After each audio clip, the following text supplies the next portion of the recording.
but I hope it's a good year for everyone here. Welcome to the January 12th Independent Taxpayers Oversight Committee, better known as ITOC. I would like to thank staff for all their efforts. They work very hard to put these meetings together and very organized, so I appreciate it. And we do have a quorum, so we're going to get started. But let's first of all allow Ruth Monroy to walk us through the process of interpretation services for today's meeting. Ruth? Yes, thank you. I'll repeat the message that follows in English. Para hacer uso del servicio de interpretación, por favor desplácese a la parte inferior de la pantalla de Zoom, donde aparecen los controles. Haga clic en el icono de interpretación, que es el globo terráqueo, y seleccione Spanish, español. Si está utilizando la aplicación móvil de Zoom en celular, tableta, etc., presione los puntos suspensivos, luego Interpretation y luego el idioma. Gracias. To use the Zoom interpreting feature, please scroll to the bottom of the Zoom screen where the meeting controls are located. Click on the interpretation icon, which is the world icon, and select English as your language. If you are using the Zoom mobile app on a cell phone, tablet, etc., please press the ellipses, then interpretation, and then choose your language. Thank you. Thank you, Ruth. Okay. Now we will ask our committee liaison to provide a quick reminder about public members and how you can provide your comments. Go ahead, Ariana. Thank you, Chair House. Members will be using their cameras. We will take live public comments, and members are asked to turn on their cameras when they have a comment or question, and then Chair House will recognize you. As noted on the cover page of today's meeting agenda, in addition to emailing comments, the public may also provide live comments during today's meeting. In order to provide live comments, you can join today's Zoom meeting through the link or by dialing one of the numbers from your phone that are provided on the cover page of today's meeting agenda. You can join the meeting by clicking on the Join Webinar link provided in the confirmation email that you will receive upon registering. And when public comments are called for on an item on the Zoom platform, click on the Raise Hand icon in the Zoom toolbar on the top right hand of the screen. The chair will call on you by the name that you provided, and if you are participating by telephone, you will press *9. The chair will call on you by the last 3 digits of your telephone number, and the instructions for providing live comments are also on the bottom of the cover page of today's meeting agenda, which can be accessed from the homepage of SANDAG's website at www.sandag.org. All comments, whether emailed or live, will be made a part of today's meeting record. Thank you, Chair House. Very well. Thank you, Ariana. Let's get started. And speaking of public comments, that's the first item on the agenda. Are there any public comments before we dive into our agenda? No, Chair House, there are no public comments. Very well. Are there any comments from the members of ITOC that would like to speak up now? I don't see any hands, so let's get going. Our second item on the agenda is the Chief Executive Officer report. I believe, Ray, you're here on behalf of Hassan. Good morning, Chair House. Yes, I am. I'm Ray Major, your Chief Economist and Chief Data and Analytics Officer, and I'm here to present the CEO report on behalf of Hassan. Happy New Year, everyone. I want to start out by wishing you and your loved ones a happy and healthy start to 2022. I also want to thank each of you for your partnership and collaboration during a pivotal time in our region last year. Our biggest achievements are highlighted in the 2021 annual board report, which was sent to our board of directors and posted online last week. We are so proud to have delivered some major projects in 2021, including the Mid-Coast Corridor project and the regional plan last year. 2022 will be another exciting year for our region, and we will hit the ground running to deliver a whole bunch of projects, including the Otay Mesa East Port of Entry, relocating the low sand rail corridor off of the bluffs, the Central Mobility Hub. Work will begin on the Blue Line Express, the Purple Line. Will adhere to the Regional Vision Zero. We'll be working on housing as well as digital equity and the San Ysidro Mobility Hub, just to name a few things that we'll be working on. Turning our attention to beach sand replenishment, we also celebrate another milestone for SANDAG and Caltrans on our North Coast Corridor project. In December, beach nourishment efforts began at Carlsbad State Beach, and this week SANDAG, Caltrans, and the San Dieguito River Park Joints Power Authority began work on phase 2 of the San Dieguito Lagoon Wetland Restoration Project. This is also a big month for our bike projects. The Georgia Mead Bike Project will open to the public. The much anticipated construction of the Pershing Bikeway will begin, and the 4th and 5th Avenue bikeways are anticipated to fully open soon. And that concludes my report. And with that, I'll hand it back over to you, Chair House. Thank you very much, Ray. Are there any public comments regarding this report? No, Chair House, there are no public comments. Very well. Are there any members of ITOC that have any questions or comments for Ray? I see Mr. Frankel's hand up. Go ahead, Jonathan.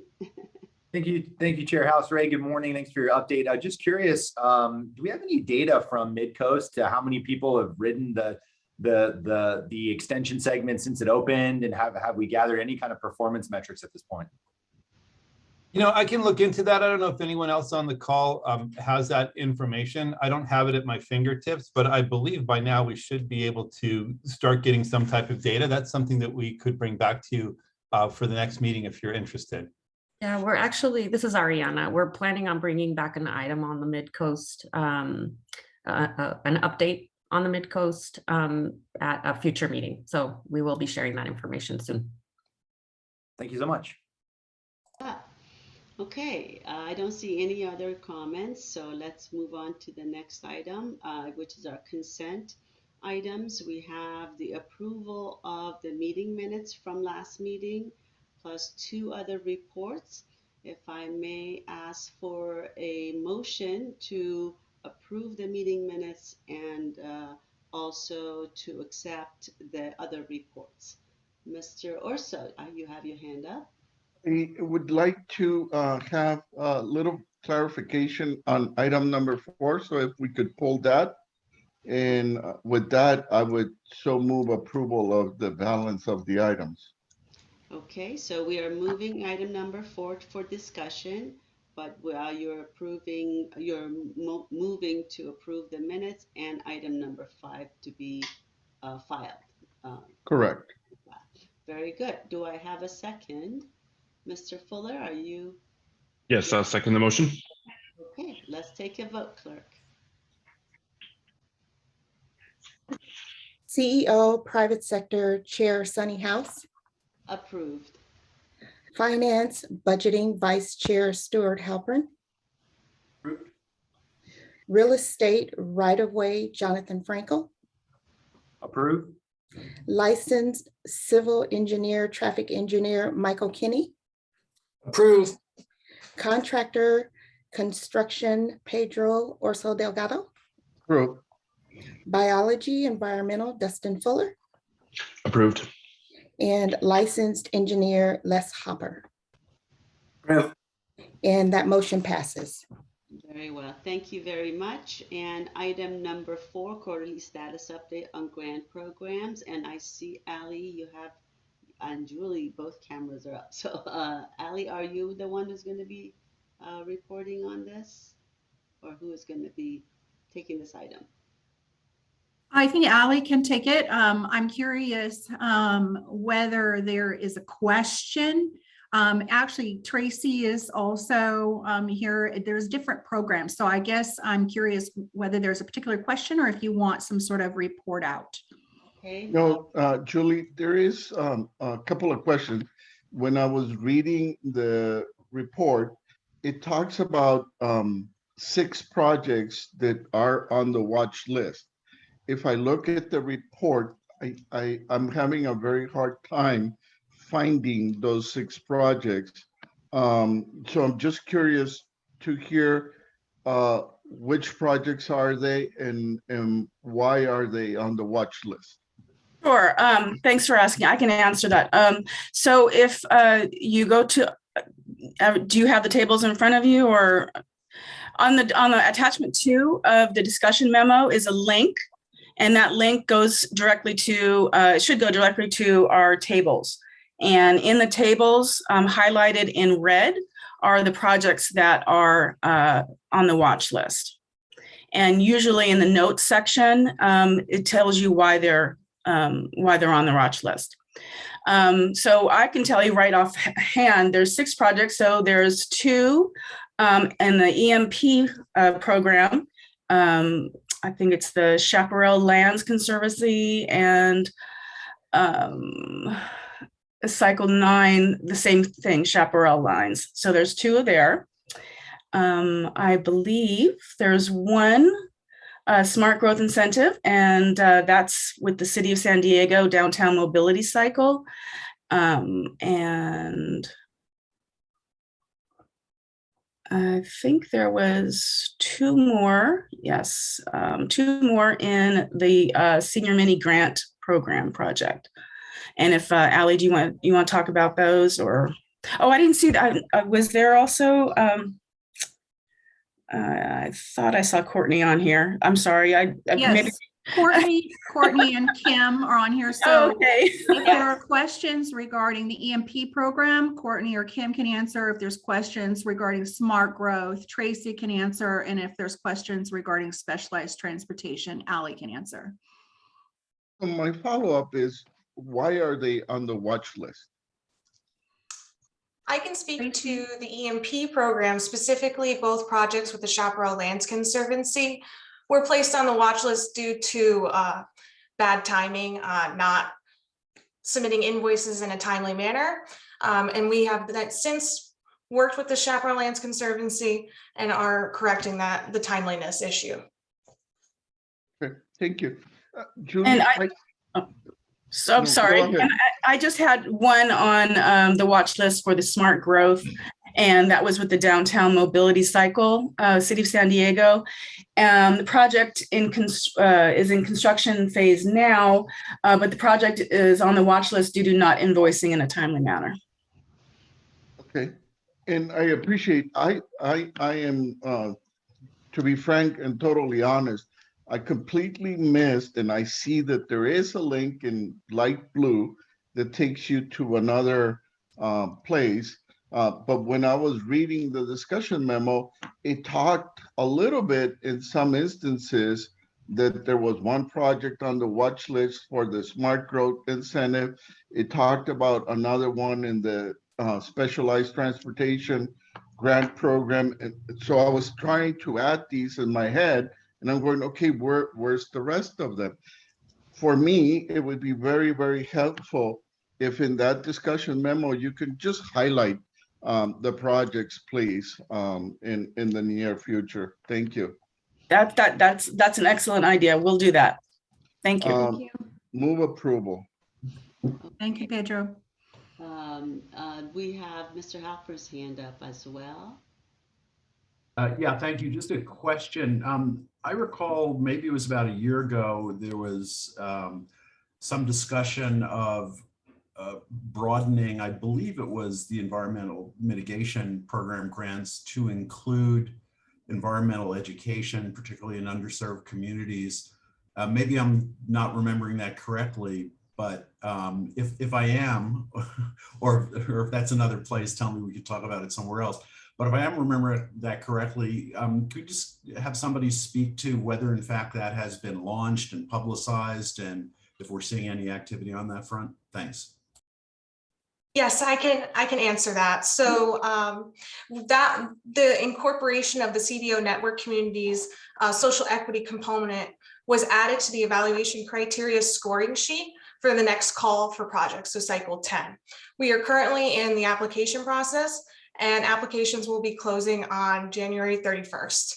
And then once we start to review, we will be incorporating that new scoring sheet to include that social equity component. Gotcha, and thank you. And related to that, has there been any sort of new initiative in terms of outreach to make the kind of potential recipients who in the past wouldn't have qualified aware that this has now been opened up to a broader consideration? Absolutely. We have included that language in all of our reach out to the land managers in San Diego County, along with sending that message to local jurisdictions, SDMMPs, the San Diego Management Monitoring Program, the tribes. We've been really branching out and reaching farther and casting a wider net and showing that message as well.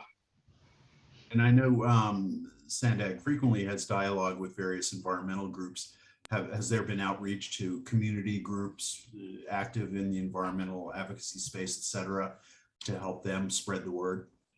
Yes, so we have those individuals also on our environmental mitigation programs working group interested parties list. So we also sent that message out to our working group members, interested parties, and then they shared from there to the wildlife agencies, and the wildlife agencies shared to their groups as well. So an example would be that we know that, for example, Earth Discovery Institute has put in registration in BidNet Direct to potentially apply, and that's a good example of a outreach program.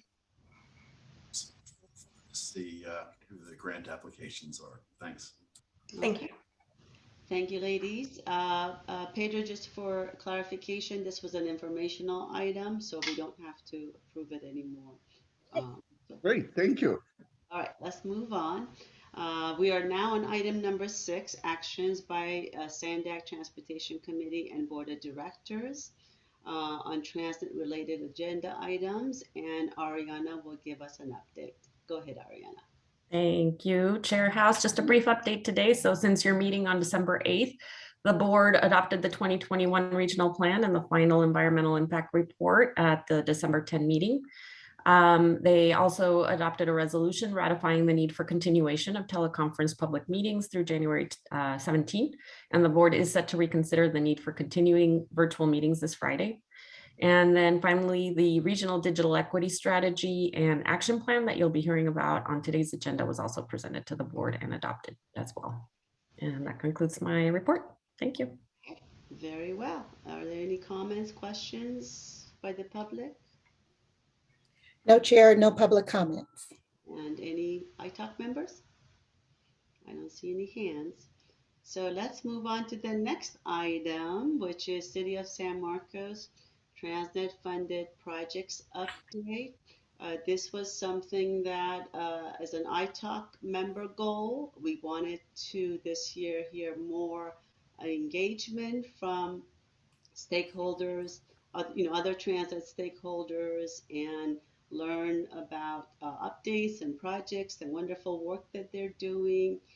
So we invited jurisdictions, stakeholders that are using transit funds to come forward and share their information with us. So I'm very happy to and pleased that Isaac is here today from City of San Marcos, and we're excited to hear about all your updates, and we look forward to others to come forward as well. So welcome, Isaac.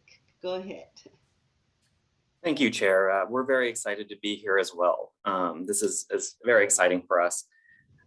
So my name is Isaac Etchemendy. I'm Director of Development Services and the City Engineer here at the City of San Marcos.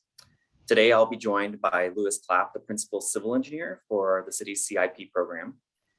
Today, we're going to be providing you with a brief overview of the city's use of TransNet, as well as some key projects, and one of which is a very exciting project for us. It's the Creek District, and Louis will be getting into some more detail on that, which is funded in part by TransNet.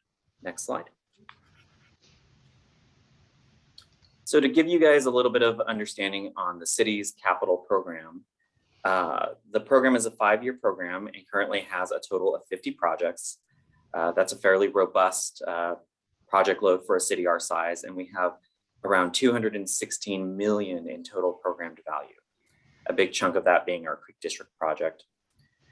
We also have $26 million of TransNet programmed in our capital improvement program, which helps us fund many different projects and has helped us construct many projects over the years. So I wanted to go over a few key projects that are currently utilizing TransNet and our current capital budget. So the first is the San Marcos Creek Infrastructure Project. which is the largest infrastructure project the city has ever taken on. Louis is going to be providing you with greater detail and how TransNet plays a role in that project. The city also regularly pursues preventative maintenance on its roadways, and we leverage TransNet funding to ensure city roads stay in good shape. Another project we have been planning for some time is actually the San Marcos Boulevard reconstruction, which we would plan on doing on the heels of the Creek project because it's so close to one another, and we want to make sure we kind of wrap up construction in that area and are cognizant of the traffic impacts we'll be having. So this project will actually reconstruct San Marcos Boulevard from Bent Avenue to Rancho Santa Fe. And as part of this project, we're actually going to be installing all new traffic signals. All of these ones we have installed are at the end of their useful life. And so TransNet plays a role in making sure we can do this and install the latest technologies to help relieve congestion along the corridor. And so the restoration of San Marcos Boulevard is an interesting one because it's primarily funded by TransNet, and we are actually banking our revenues for the next several years in order to accomplish it. The city is also undertaking a project that will install new signal components and install a new traffic management center that will modernize the city's ability to coordinate and manage traffic in the city. And that's, again, another very exciting project for us, working towards leveraging technology. And all of these projects and more are recipients of TransNet funding. Next slide. So with the potential upcoming amendments to the TransNet extension ordinance to address the recent audit recommendations on performance, the city would like to take a little bit of time to cover some of the challenges and opportunities the city has when using TransNet. As far as challenges, currently TransNet is required to be expended based on the 70-30 congestion relief and maintenance split. This split was typically not an issue for the city of San Marcos as we built out. However, as the city ages, there are times when greater discretion to use funds towards maintenance would be helpful in ensuring local road conditions remain high. The possible removal of this provision has been brought forward as part of SANDAG staff's menu of changes. Personally, I believe this discretion would help us, and of course, remaining consistent with the newly adopted regional plan would be helpful, making sure everything talks to one another and allows us to construct key projects in that regional plan and maintain the city's roads. Another challenge that is encountered by the city has been how to be competitive in the Smart Growth Incentive Program. The city is characterized by mainly suburban growth over the years. This means we have a lot of arterial roadways that lend themselves to kind of old school kind of traffic modeling. And so with smart growth, we want to integrate our land uses, and we have a fairly progressive land use here throughout the city. We have many mixed use zones, and this is kind of exemplified in our Creek District specific plan and our North City specific plans, which are being constructed right now. And integrating those into projects can also be very high capital for us. So we have to pour a lot of money into projects. We don't have kind of a built-in urban core that was there from years ago. And so trying to figure out how we can come up with tools and work with SANDAG to have tools for a primarily suburban community that needs to transition to these more urbanized smart growth policies is really key for us in trying to figure out how to leverage these funds and use them in the way that SANDAG wants to see them used. And then as far as another challenge, and this one is a bit difficult, I know, and I recognize the difficulty for SANDAG staff, is just on reporting. We have many different reportings, both internally and externally, about various types of transportation fundings. And so making sure that these overlapping programs, we're collecting data for them in the same manner, and these metrics are useful. We want to make sure that's working. This is probably one of the more difficult ones, and the city recognizes that. And we know that SANDAG staff is working on this, trying to make sure that we're meeting all the audit requirements of ITOC and making sure that TransNet is being expended correctly and making sure we're collecting metrics that are useful to everyone. As far as opportunities, TransNet's always been a very highly valued and critical funding source to the city in its construction of transportation projects. Over the years, TransNet has helped the city construct numerous projects. And as mentioned before, continues to be a key source of funding on future projects. So additionally, this funding helps to provide local sources of funds that help us match local and federal funding sources. This is the case in the Creek District project. We wouldn't be able to do that without leveraging some of these local funds and getting HPP funds towards that. And then another huge opportunity that we see is the 2021 regional plan. So this plan is really great for a variety of reasons, but it provides us with a balanced transportation plan that we can move forward on. TransNet helps us work towards this, and TransNet has always had a multimodal approach, but this coupled with the most recent regional plan is going to help move transportation projects in the city forward. At least that's what the city sees moving forward. We also really appreciate the opportunity in the regional plan for its emphasis on technology and how that plays a role with TransNet. We are already working on a project with the city of Escondido and Caltrans to install adaptive signal timing. And while this is not a TransNet funded project, we could see how the information we learn from this being applied towards future TransNet funded projects. And then of course, keeping climate at the foreground, transportation has always been one of the sectors that contributes greatly towards climate change, and seeing something that's highly integrated like the 2021 regional plan is a great thing to see. And we think this is going to be leveraged well for future transportation projects, particularly in the mobility hub, because the city is also an educational center in North County, and which is in our mobility hub. And so the regional plan will provide many opportunities for future projects. And so those are kind of the opportunities we currently see with future TransNet funding. And at this point, I'm going to turn it over to Louis Clapp to give you that insight on the Creek Infrastructure Project.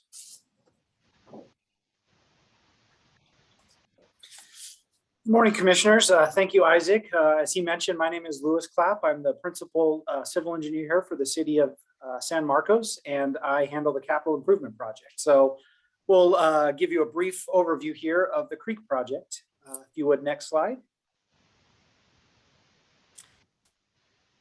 Next slide, please. Thank you. So we'll start with a quick outreach video we have. It's just a couple minutes long, but I think it does a really good job in starting to discuss and show you the highlights of the project.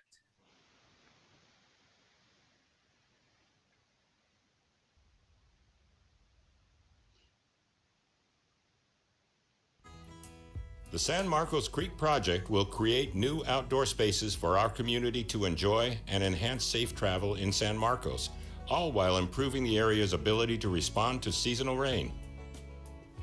When completed, the project will add to the city's open space by preserving habitat and providing a walking trail, views of the creek, and a new public park. Construction is anticipated to start early 2020 and will last 2 years. Before construction starts, the city is working to inform the community of the upcoming project and the benefits they can expect once it's completed. Now let's take a closer look at the project. We're above our creek at the intersection of Bent Avenue and Discovery Street, moving west toward Via Veracruz. At both Bent Avenue and Via Veracruz, the city will construct new bridges that will help our creek flow freely. Discovery Street will also be widened to 4 lanes with a new bike lane and a 10-foot walking trail. We are now traveling north on Via Veracruz, crossing over Discovery Street. Here, the city will widen the street to 4 lanes and add important new sidewalks and bike lanes to improve everyone's ability to drive, walk, and bike throughout the project area. Let's take a look at the San Marcos Creek Promenade, a new park and trail between Via Veracruz and Bent Avenue. The 10-foot wide trail will be paved with soft, neighborhood-friendly lighting.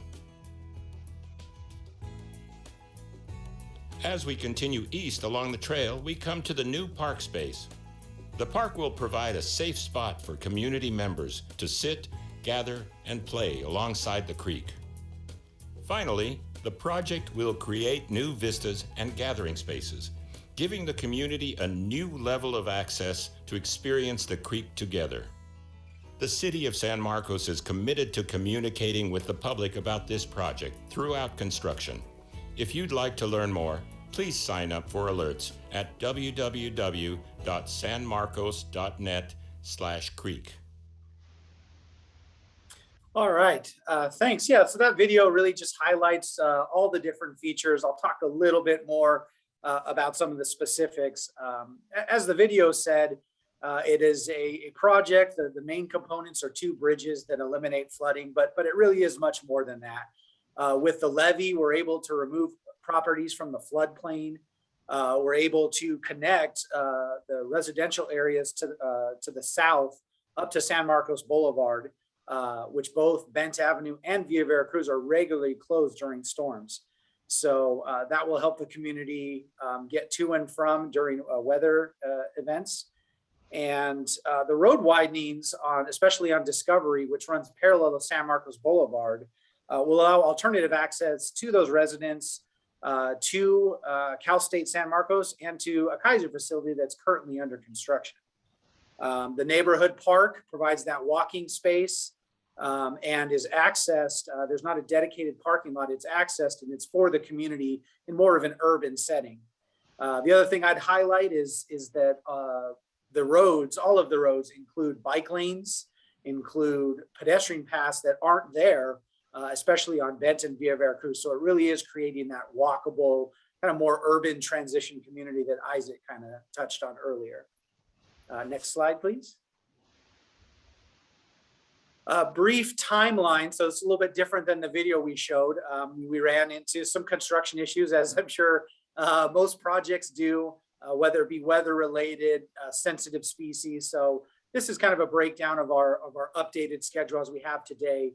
We're working on Bent Avenue, very close to opening that up to the public, where we'll switch efforts to Via Veracruz and finish up the park, with everything set to be open here in early 2023.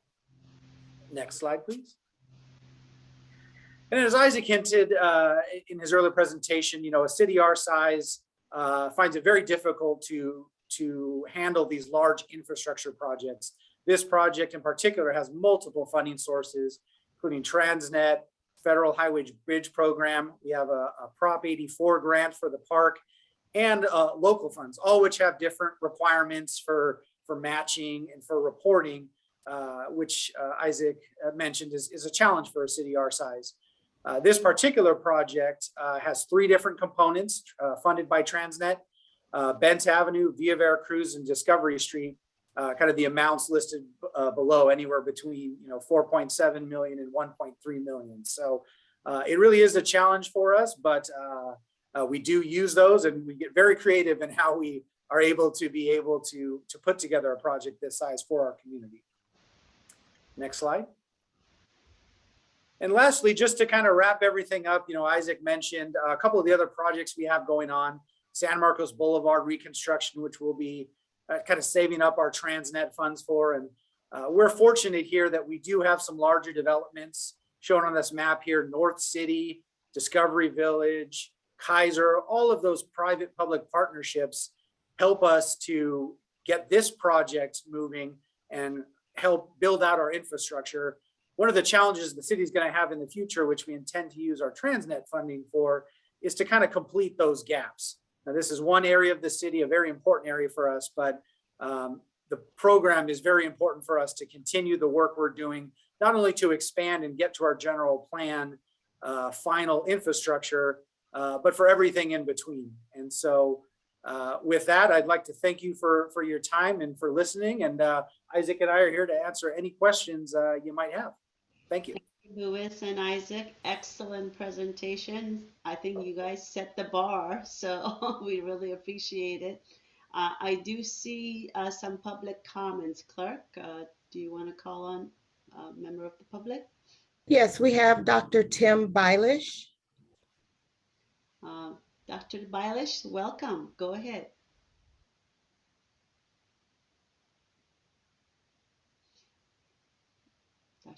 Am I on? Yes, you are. Very nice. Thank you for a great presentation and for taking my comments here. I just had a question. This is a new item to me. I haven't seen it before, and I understand it looks like it's under construction. But I'd be interested in the traffic patterns for the current use of those streets. Is there through traffic? Is it local traffic? Does it take people to school? And how these improvements are expected to increase the traffic congestion as usually happens after these improvements. Also, does it integrate into the public transportation plans of the push for the county? Thank you. Okay, yeah, I can definitely address those. So the San Marcos Boulevard, if any of you live in North County, can be very congested, especially at peak hours. It's a 4-lane road. Via Veracruz and Bent Avenue existing are just 2, or prior to construction, I'd say. We're almost done with Bent. There are only 2 lanes, 1 lane in each direction. And so it's not a good alternative now, and it connected to Discovery, which prior to construction was only 2 lanes. So widening the bridge at Via Veracruz and widening Discovery Street to 4 lanes will allow that local traffic primarily to avoid the San Marcos corridor. There is a school along Discovery, and concurrently with this project, the Discovery Village project, which is a private-public partnership, is going to connect Discovery all the way to Twin Oaks. And at Twin Oaks and Discovery, that's right where Cal State San Marcos is. You pass the Kaiser Hospital, which is currently under construction. So we do see it as primarily to help the local traffic during rain events, but we'll also have some benefit to reduce congestion overall on San Marcos Boulevard. And the facilities our size, meaning Discovery, Via Veracruz, and Bend, do meet our general plan as far as their ultimate widths. And also, like I said, including pedestrian and bicycles. And the last portion, I think, of the question was the transit services. There was a bus route on Discovery Street. We have been working with NCTD, and they will be changing their bus routes to go down Bent Avenue to better serve the community. And as I mentioned with the Discovery Extension project, it allows that connectivity between San Marcos Boulevard and eventually Kaiser Hospital under construction and Cal State San Marcos.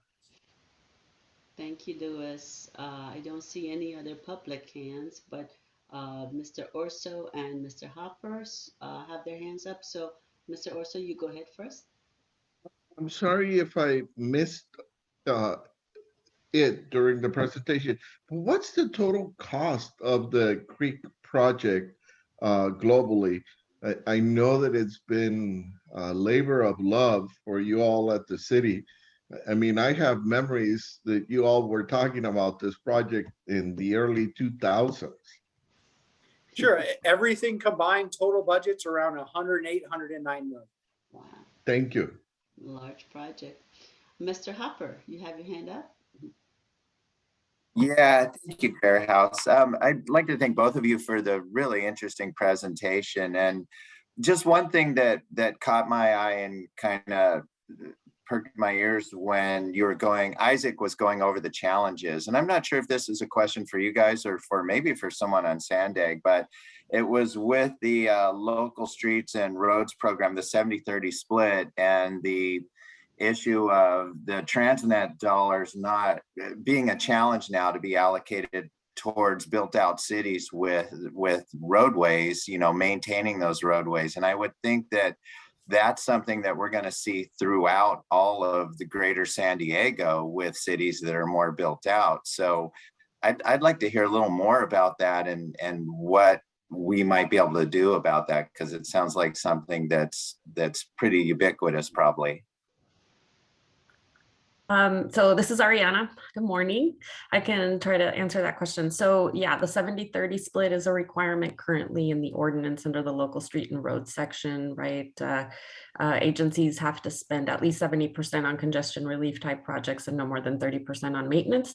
One of the proposed amendments that is coming your way for the overall ordinance amendments that we've been discussing at your recent meetings is the proposed removal of the 70-30 requirement within that section to provide a little bit more flexibility.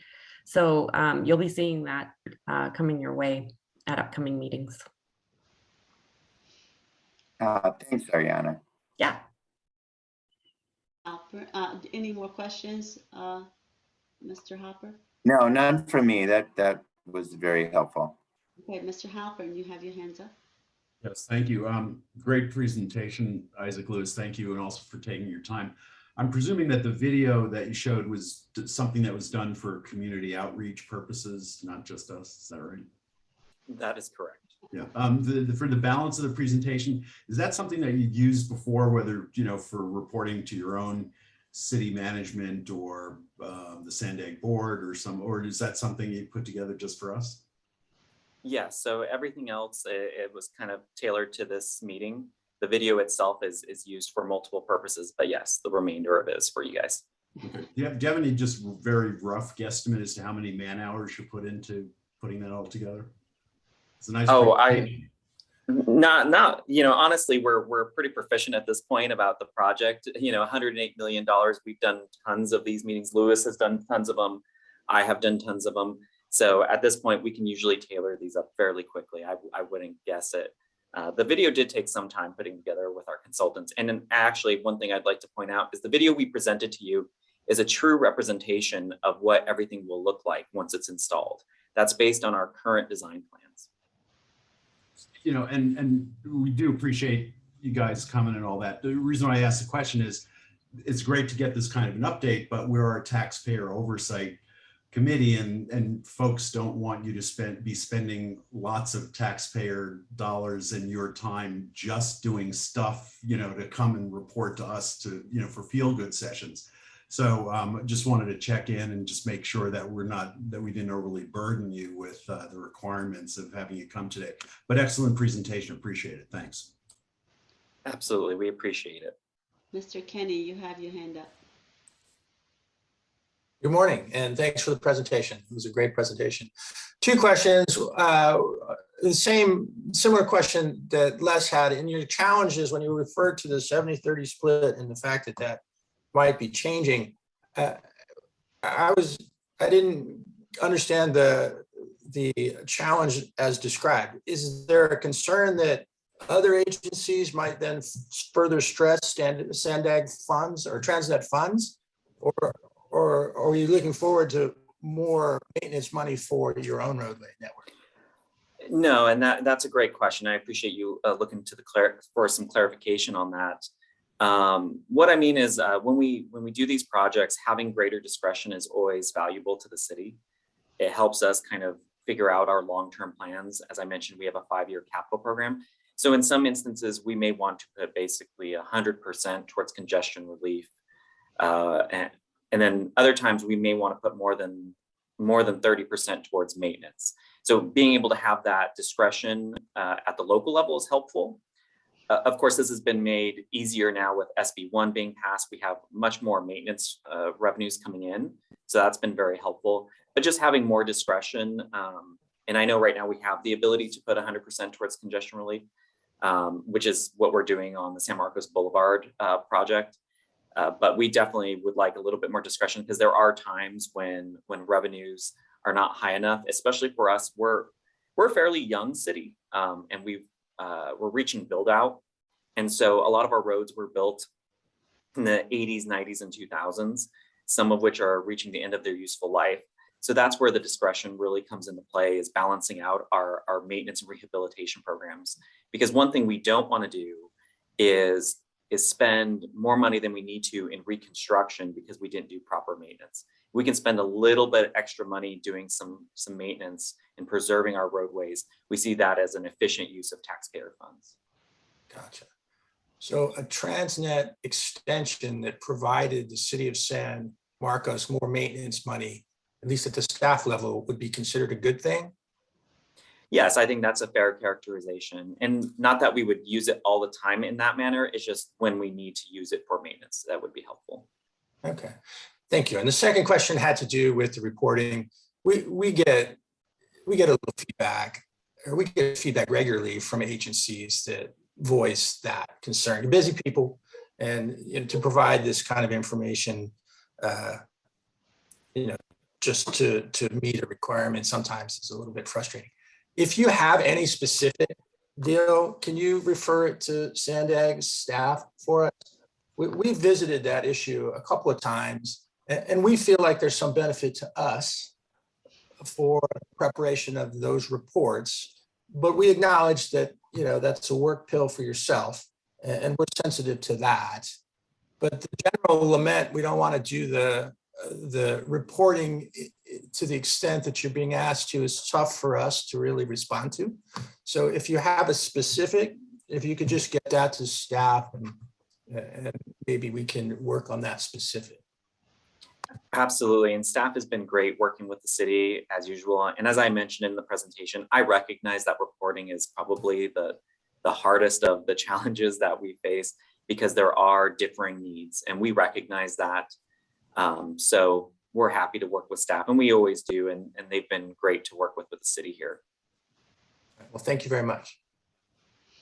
Well, that was kind of my question as well, since we're on the topic before I go to Mr. Franco, was, you know, there's always all kinds of ways of streamlining, you know, these types of processes. So I wanted, Ariana, maybe you can shed more light on what's being done and also what's the that should be used to have these discussions. Yes, so I think it was your FY18 triennial performance audit asked SANDAG to establish a performance management framework, which staff has been working on. And so as part of that effort, we are looking at all the reporting that is currently required, not only by SANDAG, but also outside reporting with other agencies, and looking at ways to streamline that and helping jurisdictions so that it's, you know, hopefully we can help facilitate reporting. So we are planning on coming back soon with kind of a discussion in terms of next steps on how we're doing on that. So there will be additional information coming your way. And as we update, you know, again, tied to the ordinance amendments that I mentioned previously, there is a proposed new provision for the ordinance, which would require all TransNet recipient agencies to provide performance reporting. And so, you know, subsequently, after the ordinance amendments are considered by the board, we will also be bringing forward updates to SANDAG board policies, including information that will, you know, help provide some guidance with regard to performance reporting. So yeah, that's definitely in the works. And we understand that, yes, it is manually intensive. Currently, the process, they do annual local streets and roads reporting in addition to other, and to the extent that we can make that more user-friendly and easier to provide, that is our goal. Very well. So which working group is this something that can be, you know, where is this collaboration going to happen? Yeah, so I think it's going to require, you know, not only the board's participation, but also the policy advisory committees. You know, we will be bringing it forward to them, but it really does start with the CTAC, which is the Cities and Counties Transportation Advisory Committee, which is the membership is made up of all the local jurisdictions, the county included, and Caltrans, I believe, as well. So so yeah, those discussions they actually received a presentation on the transportation performance framework, I believe, a month ago, and we're anticipating returning with additional information and getting, you know, having the CTAC be able to also provide input as part of that process. Okay, thank you, Ariana. Franco, you have your hand up.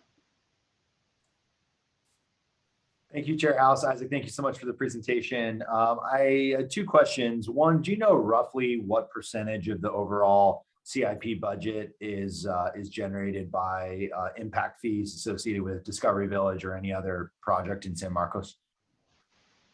I do not have that offhand. However, I'm happy to get that together and pass it along to SANDAG staff to send over to you guys.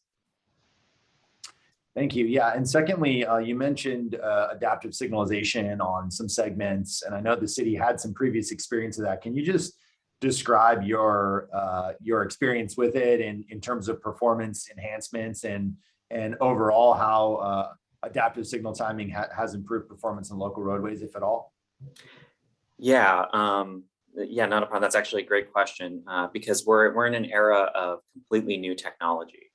We're moving away from more traditional signal coordination, which is primarily what the city used, to adaptive systems that use advanced algorithms and high density inflow to data inflow to assess and revise timing in real time. So what that means is basically we have mechanisms to collect data, very powerful computing tools to then process the data and then adapt our signals on the fly to handle the traffic loading. And so that's what we're looking to install over along Nordal and the 78 interchange area. That area is really interesting to us because the Sprinter line crosses at Otto Parkway and Nordal, right where it transitions. We have a signal right there. So there's preemption that occurs with the train. We also have the interchange there, and we have to coordinate with Caltrans to make sure all of our signals talk to one another. We have Escondido there. And then if you've ever gone shopping over there, that's where the Walmart and stuff is. There's a lot of people shopping, right? After work, during the day, especially during Christmas holidays. So traffic patterns are always changing. So the kind of traditional methods of setting time of day programming on a signal are kind of past us. And we need something more robust. And so that's what the city's currently testing. Our experience with coordination has been that when we start to have lots of cross traffic on our main arterials, we start to see decreased return on that investment. So what that means is like San Marcos Boulevard at Villa Veracruz, there's lots of traffic that crosses San Marcos Boulevard. So it becomes less efficient over time as those side streets become saturated. And that's also a function of us building out, like many cities, as we get more and more built out, more and more traffic, the side streets, people start to use things to bypass the congested areas, like Lewis was kind of mentioning with our infrastructure on the creek. People will likely move away from San Marcos Boulevard onto Discovery to get across town. That's good because we're balancing out traffic patterns, but it also means more cross traffic on San Marcos Boulevard, meaning that intersection is going to take greater load. So we're really just trying to leverage technology here, and we're trying out a very low cost solution over there. This I believe the budget for that project is only $40,000 to do all of this. So it's a very low cost investment. And at the end of it, we're actually going to probably draft up a white paper with our consultant to let people know how the interagency coordination went on this type of solution. Thank you so much.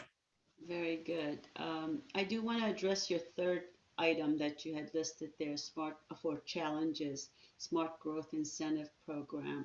Could you elaborate a little bit on that as far as where the challenge is? I didn't quite understand that. Sure. This is a challenge primarily because we're a suburban community.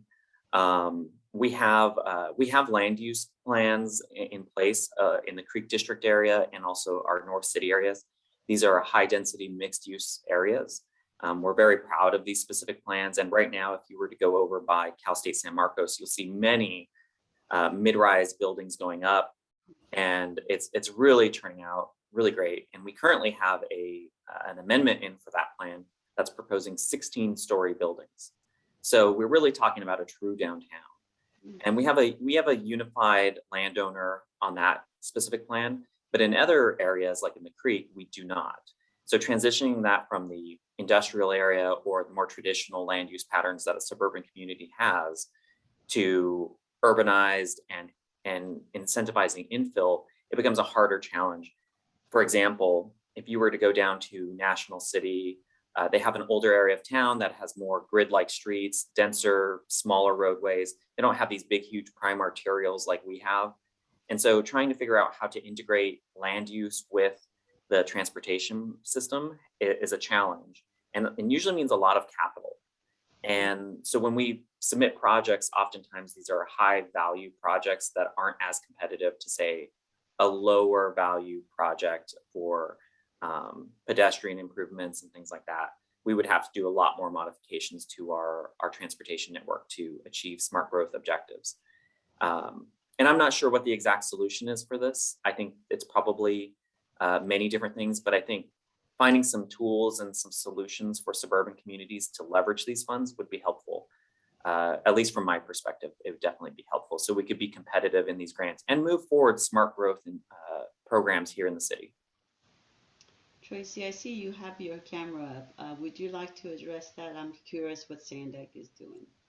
Yes, actually, it's interesting, Isaac. I'm actually in the middle of an email to both you and Louis. We currently do have a call for projects out on the street. I don't know if you were able to, I'm not sure exactly who the TWIG member is. I remember it used to be Karen, but I think she's gone with the city anymore. But anyway, yeah, so we do have a small call for projects out right now on BidNet. I was going to send you a link to that and maybe some information on how to get registered onto BidNet and so forth. You mentioned, Isaac, that you guys have an educational center, and that is one of our place types for smart growth. We do have, 7 different place types in our smart growth area map. So I encourage you to apply. You're certainly welcome to do that. And I know that we didn't have anything for San Marcos in the last call. No applications came in, but we did just complete a project on Armour. I think it's on Armour Road, right? Yeah, that was Armour Light, yes. Smart growth. Armour Light, yes. Yes. And we do, and that was also a good example of a very capital intensive area where it was a very high cost project relative to some of these. So the cost benefit for us is always one of those challenges. Around the university, you are correct. That is absolutely a place we look at because we do have Barham, which is a very large road as well, another arterial type roadway. And as far as the current SGIP applications, we have actually reviewed that and we saw it's mainly related to planning and furthering CAP studies and things like that. And so we are absolutely looking at that as a way to look into those types of things because we do have a lot of needs around that as well. Right. Right now, we do have a smaller call for, like you said, for the planning. However, we do have later on in the year, we're thinking of also doing a larger capital application. So stay tuned. We absolutely will. We're always looking for opportunities to leverage the SGIP funds because I think Armour Light turned out fabulous.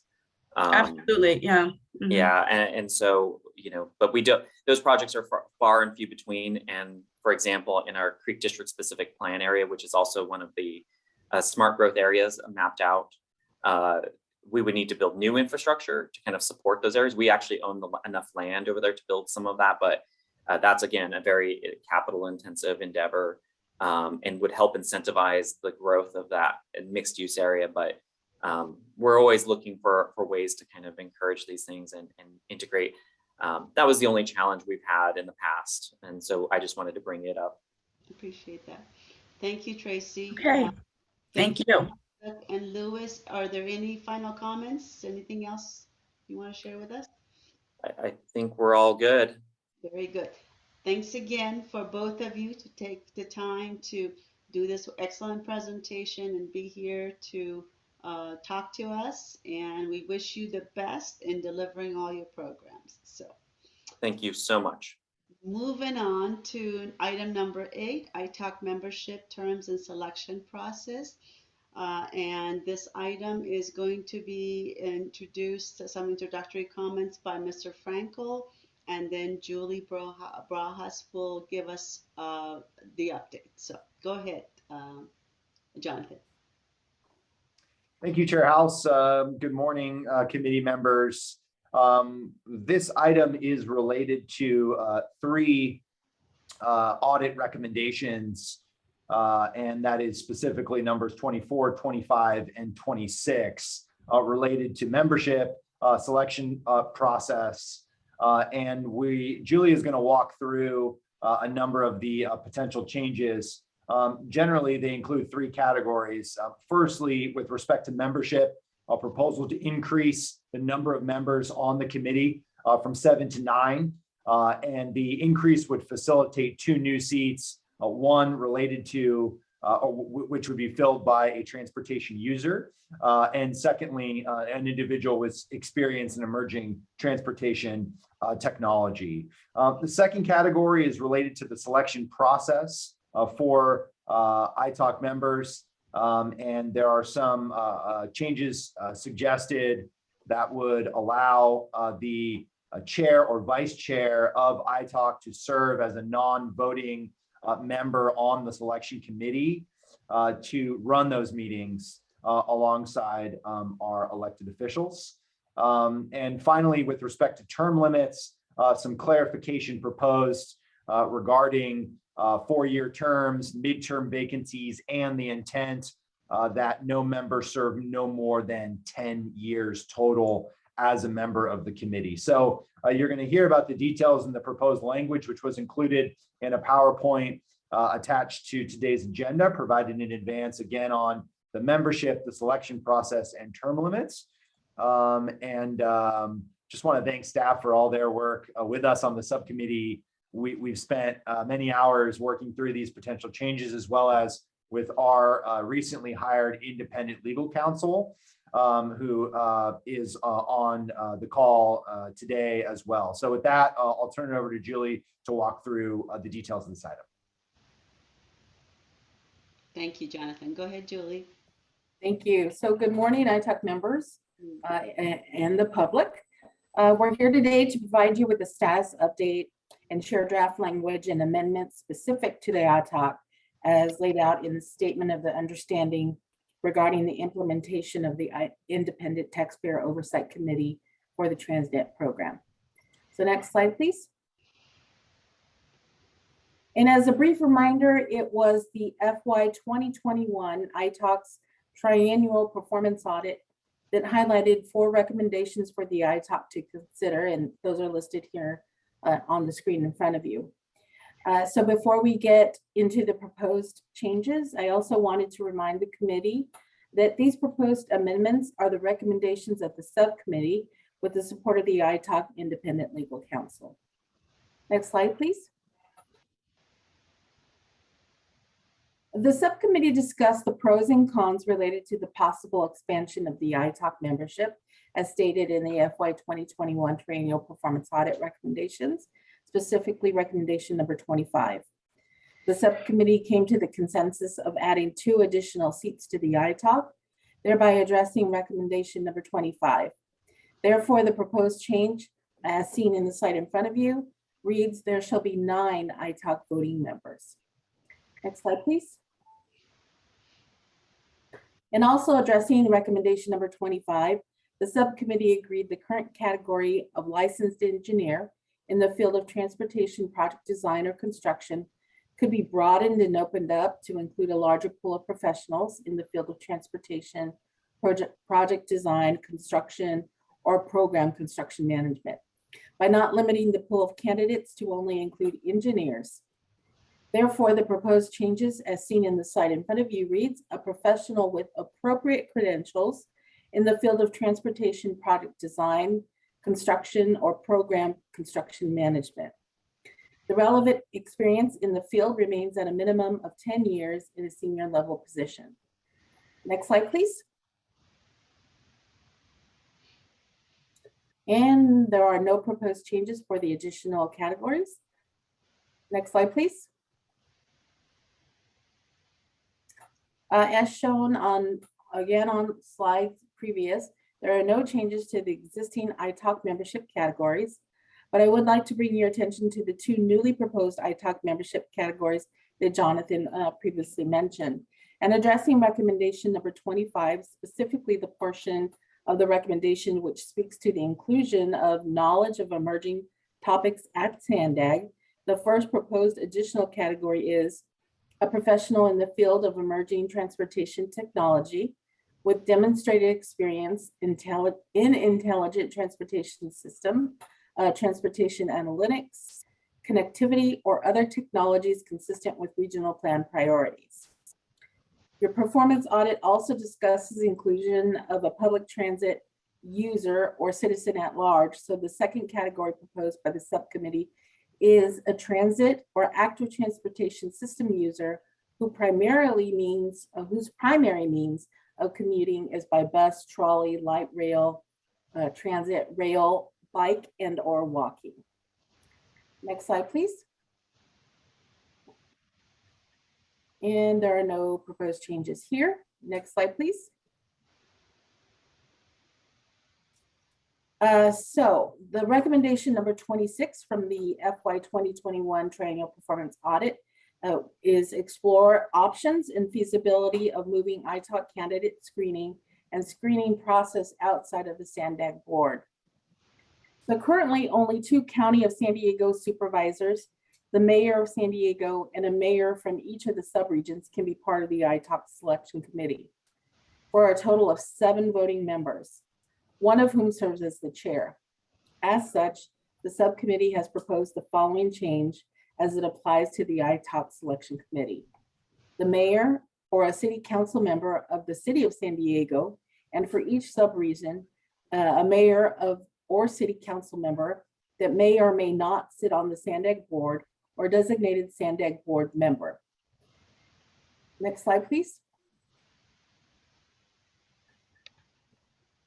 So further addressing recommendation number 24, the subcommittee proposes to add one ex officio member, a non-voting member of the ITOC to serve as the chair of the selection committee.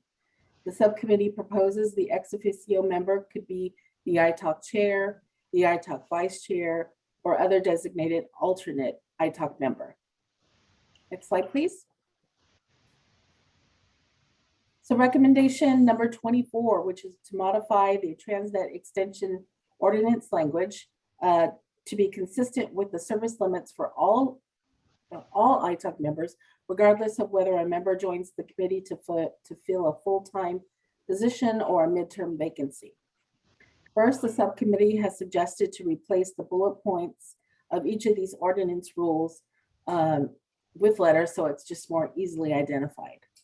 Next, the subcommittee proposes the following changes. Section A, members serve a maximum term of 4 years, except for members filling a midterm vacancy, their terms may be shorter. In section B, no ITOC member will serve more than 10 years on ITOC, and the selection committee has the discretion to take into consideration term limits to maintain the staggering requirement that no more than 2 members' terms should expire at any one time to preserve the institutional knowledge of the ITOC. Next slide, please. C is just really a language cleanup there. And D, there is no proposed change. Next slide, please.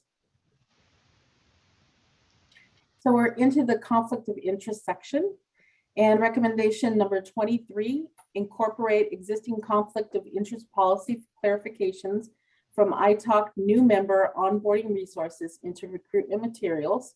Emphasize in recruitment efforts that a potential conflict does not automatically disqualify prospective applicants, and clarify when members should recuse themselves from certain decisions because of potential perceived conflicts.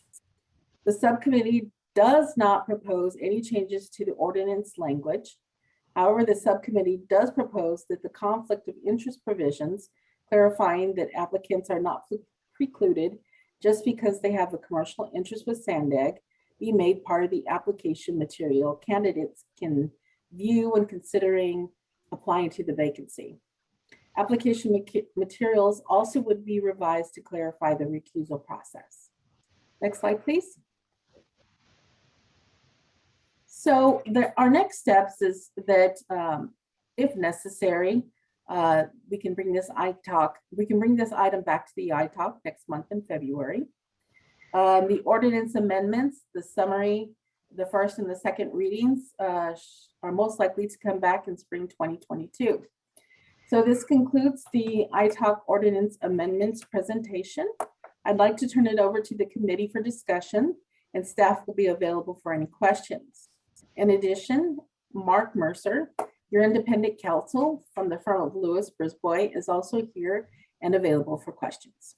Thank you. Thank you very much, Julie. Excellent. Let's first of all see if there are any public comments. I don't see any hands up. No, Chair, there are no public comments. Okay, this is the time for us to make sure that the members of ITOC have an opportunity to comment on the proposed changes that the subcommittee is bringing to you. We've had several discussions internally, but also one discussion previously with ITOC with some proposed changes. So this is the next round, basically. So I would like to know who has any comments that you would like to share. I don't see any hands up yet. Mr. Orso, go ahead.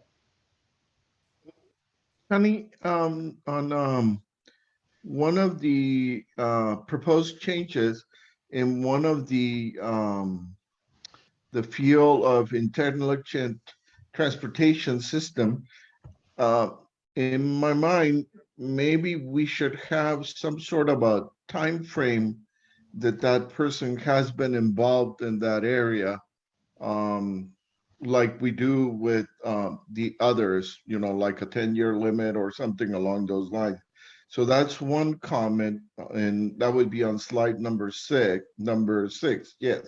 Can we slide up just to make sure everybody sees? Maybe we can bring that slide up again. Go ahead. I'm sorry, Pedro. Go ahead. So you see on the first bullet, it just talks about demonstrated experience. From my point, you know, it would be worthwhile having some sort of a time frame, whether it's 10 years like on the others, or something less, but at least having something that talks about that demonstrated experience and not leaving it open-ended. Good point. Very good. My other comment had to do with slide number 8. We go. Is the one? Yes, on that one. And this one, I think the proposed change on the third bullet and the fourth bullet that says that a city council member that may or may not sit on the SANDAG board, to me, that seems problematic. I would actually, you know, all of the SANDAG members have an alternate that sits in there. So why would we want someone that is not involved with SANDAG, either as an alternate or as a primary, be part of the selection committee? Yes, I think we have, first of all, this suggestion was as a result of SANDAG Council who wanted to get a little bit more flexibility into having basically having selection committee members attend. I know Amberlyn is on as well. Oh, John is on as well. This was John. Take your pick on this one. Suggestion. So John, would you like to address? And I'm sorry, but I when I look at this, you know, if it was my suggestion, I'll backpedal a little bit on that because I don't recall that. And I will say that, you know, as the tie-in here, I think that probably is most relevant is that the SANDAG Board of Directors acts, as you know, as a San Diego County Regional Transportation Commission, who ultimately is charged with administration and implementation of the TransNet ordinance. Every member of a policy advisory committee must be a primary or alternate member of the board. So ultimately, if you just look at the SANDAG Board of Directors, a member of the board as opposed to just a mayor, I believe that remains consistent with what was in the original language, although that is a slight variation from it. But I believe that going beyond there to say a city council member that may or may not sit on the SANDAG board or a designated SANDAG board member becomes a bit inconsistent. I don't know that I would necessarily recommend that that broadly. And I apologize. I'm not saying per se this was exactly what you had, you mentioned, but I know there was some discussion about making sure there is some flexibility. Sure. It's not just the mayor that's going to sit on the board. And I know, Mark, you're on as well, our council. So would you like to address this comment? Yes, Chair House, good morning, thank you. I believe there might be a typographical error from the version that was submitted. So I believe the draft actually said does sit, there isn't may or may not sit. And that same provision for bullets 2 and 3 would also apply to the city of San Diego. And that's what I'm looking at the draft. So there must have been some type of communication going on between the drafts and the slot. For clarification purposes, let's say the one for Chula Vista, it says a mayor, city council member that does sit on the SANDAG board or designated SANDAG board member. Is that correct? That is correct. And that would be the same thing for the city of San Diego as well. Okay, so that addresses Pedro's comment, right? Correct. Yes. Pedro? Yes, it does. Yeah, it was a mistake. Thank you. Will be corrected. Thank you for catching that. Thank you. Any other questions? I think that was all my comments. Okay, Mr. Hopper and then Mr. Halpern. Thank you, Sunny. First, Julie and Jonathan and the subcommittee, thanks for all the really hard work on this. It's clear that you've done quite a bit. I have a question or comment on the proposed language to, I think it was the one where we're going to remove the requirement for a licensed engineer and to expand that category. And I'm not sure that I agree with that for a number of reasons, but I'd like to hear a little more background on what benefit we think could happen from removing that requirement. And that was slide number 6, if we can bring that up. Yeah, I can't remember which one it was. I think it's slide 4. Kendall, can we put up slide 4? 3 or 4, okay. Or maybe change, my version change. Thank you. Okay, that one, yes. Okay, so Jonathan, would you like, or Stuart, we both sit on the subcommittee. Maybe Jonathan, you can address that. Sure. Wes, thanks for the question. So what we discussed as a subcommittee was how do we, broaden perhaps this category. And we know that now there are individuals in construction management programs, in program management programs that may not be a licensed engineer necessarily, but that are professionals that do have relevant experience in project design or construction. For example, I frequently work with transportation planners who are involved in the design of transportation projects and the early phases that may not necessarily be licensed engineers. And so I think the idea was that there are groups of people with relevant, helpful experience that may not technically be a licensed engineer, and that was the genesis of this change.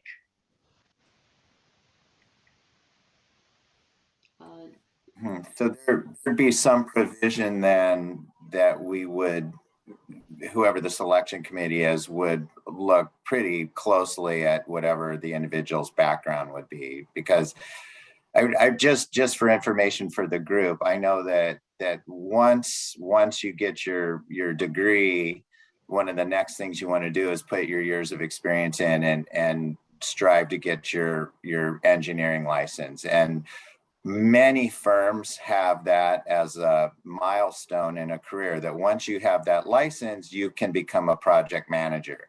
Once you're a project manager, that exposes you to a whole new world of transportation management in the transportation field. You're working with stakeholders and clients, and there's a lot of things you're doing that you can't do before that. So I think that's a milestone achievement, and it's important. So if we're going to look at people that do not have a license, I think it'll be very important to make sure that they have that level of experience without the license. I think that's a valid point, Les, but I think the key to me here is the field of transportation project design and construction. And now with construction and program management being more common, is to make sure we have a professional or someone that has expertise in all of these fields. And by only limiting it to a licensed engineer, we are basically really reducing the pool of candidates that have the prerequisite qualifications to be able to serve on ITOC and be able to contribute based on their background and successes. So this is not to necessarily promote licensing of engineers, is to promote or create a larger pool of candidates. As Jonathan mentioned, there are people that there are architects, there are other types of professionals that work in construction and design, transportation design, planners and things like that. So that's really the idea we were trying to accomplish, with this change in language. I do have Mr. Halpern, your hand is up, and then Mr. Fuller, and then Mr. Kenny. So. Thank you. And perhaps if we could go back to that slide 8 for a second. Slide 8? Yeah, I think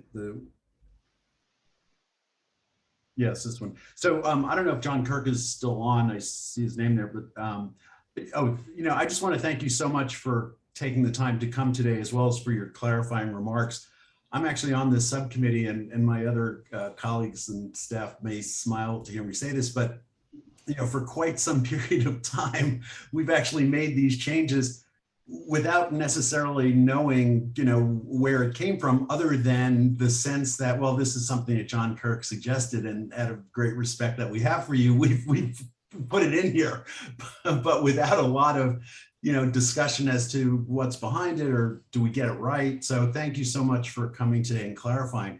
But one question I have, or maybe a couple of questions, just for clarification. I presume this proposal really does address what is a perceived need to try to make it easier to fulfill the requirements for committee membership and for people who can show up to meetings, that sort of thing. Is that a fair characterization, that that's what you're looking for here? And again, this is nothing that I will say that I am proposing as a change. I recognize that the committee is looking for some flexibility here to address an issue of trying to get the selection committee together. And I believe that there is room for flexibility, looking at the limitations that the ordinance imposes on amendments. And I believe that expanding from mayor to a mayor or council member who is on the SANDAG board are substantially the same in terms of their relevance to the ITOC, because they are all members of the San Diego County Regional Transportation Commission. That's really the extent of my opinion. The wordsmithing, I think, has been done elsewhere, and I don't want to opine so much on the policy of it, just on the permissibility of it. Got it. Okay, then maybe, I don't know if Ariana or somebody else could weigh in. Do we actually have a history of difficulty actually getting the representatives either to serve on the committee or to show up to meetings? Is that part of where the interest and flexibility comes from?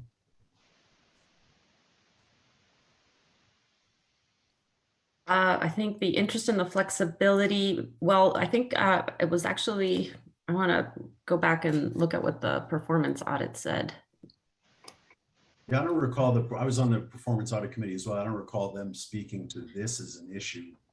No, what it says is Stuart and Ariana, yes. if I may share my personal experience being the newest member appointed, my appointment meeting ended up getting canceled 3 times because of a lack of a quorum.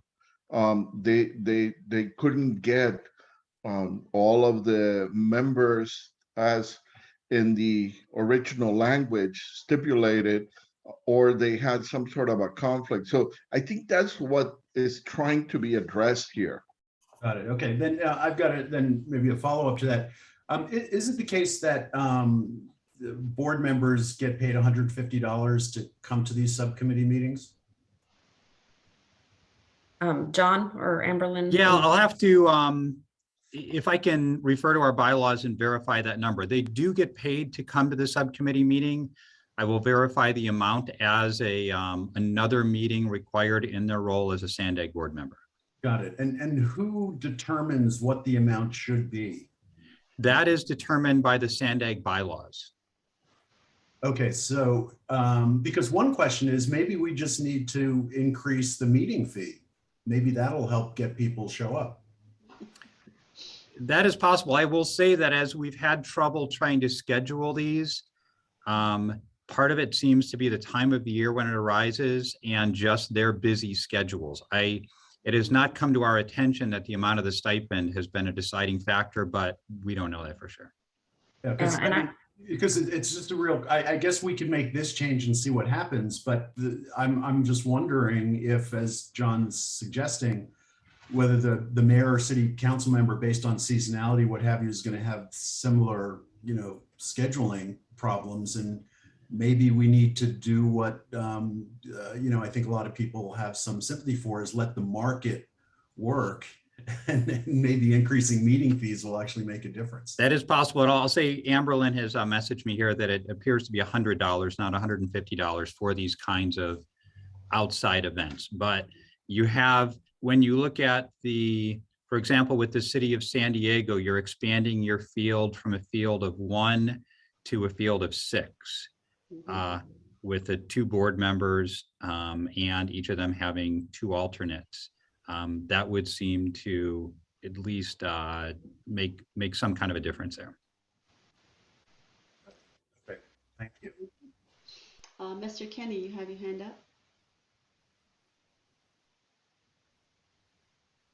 You're on mute.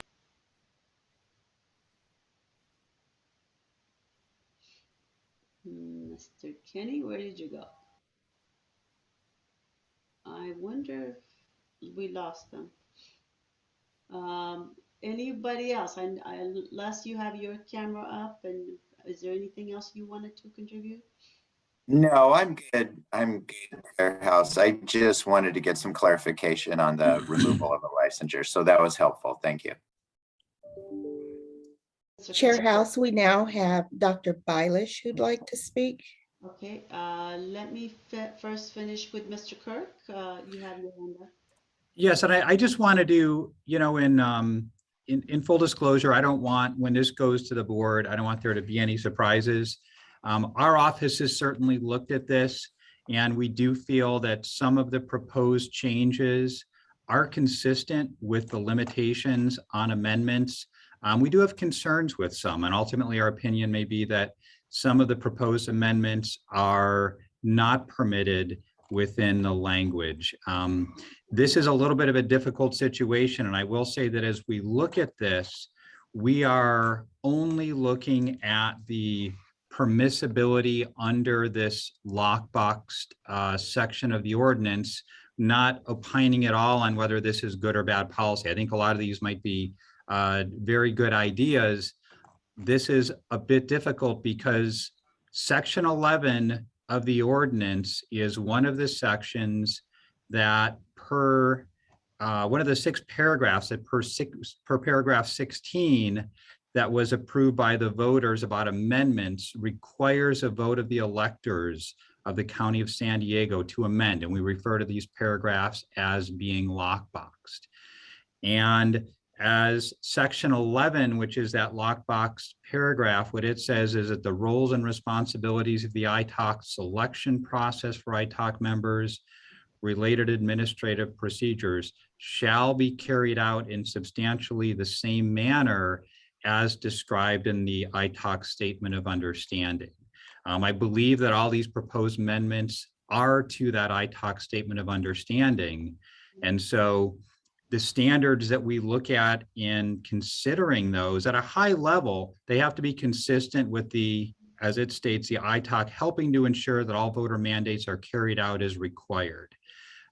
We believe that all of these are consistent with that in that initial. But additionally, it also states that any amendment that involves the roles or the responsibilities or the administrative procedures of the ITOC shall be carried out in substantially the same, not just substantially similar, but substantially the same manner as stated in that statement of understanding that was initially approved by the voters.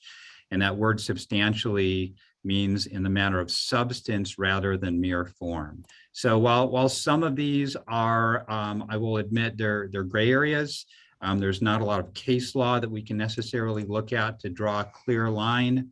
I do believe that probably two of them raise a red flag for us. The adding the 2 members to the ITOC, adding those areas of expertise, the core makeup of the ITOC, in our opinion, does go to, it is a matter of substance as to the roles of the ITOC.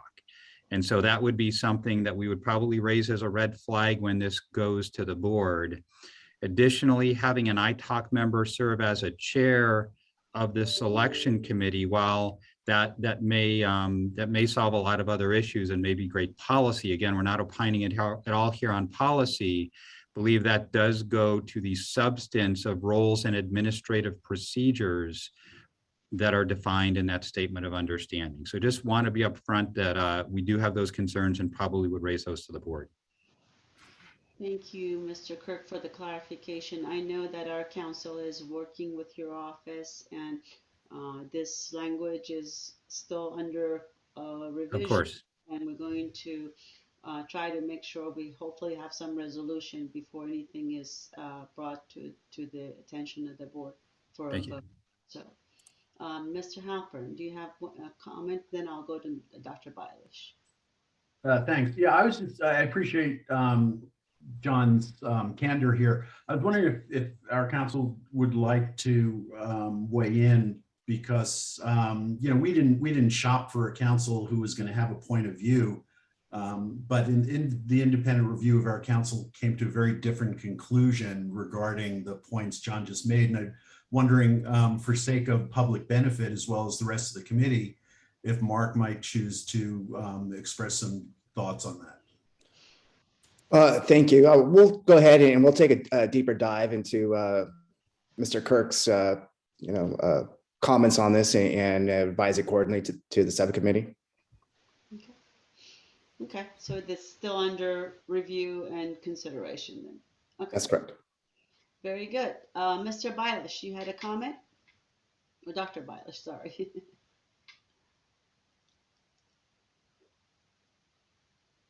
You're on mute. Are you still there?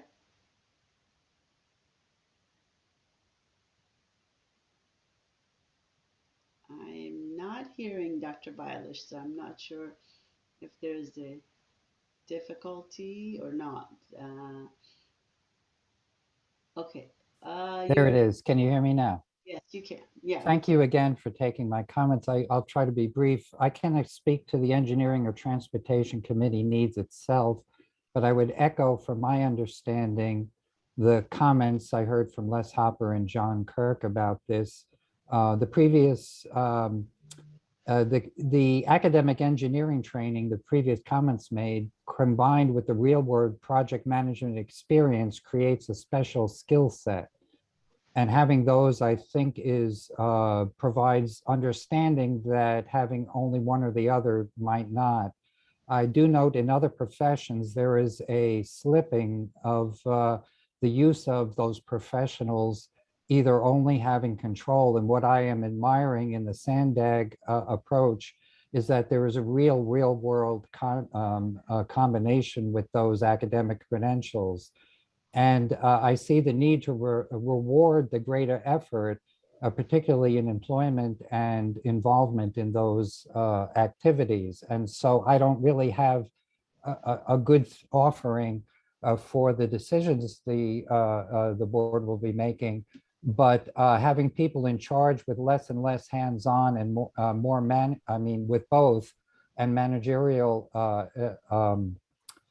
experience and rewarding them, I think serves the greater good in the long run and something to pay attention to. So thank you for taking the comments.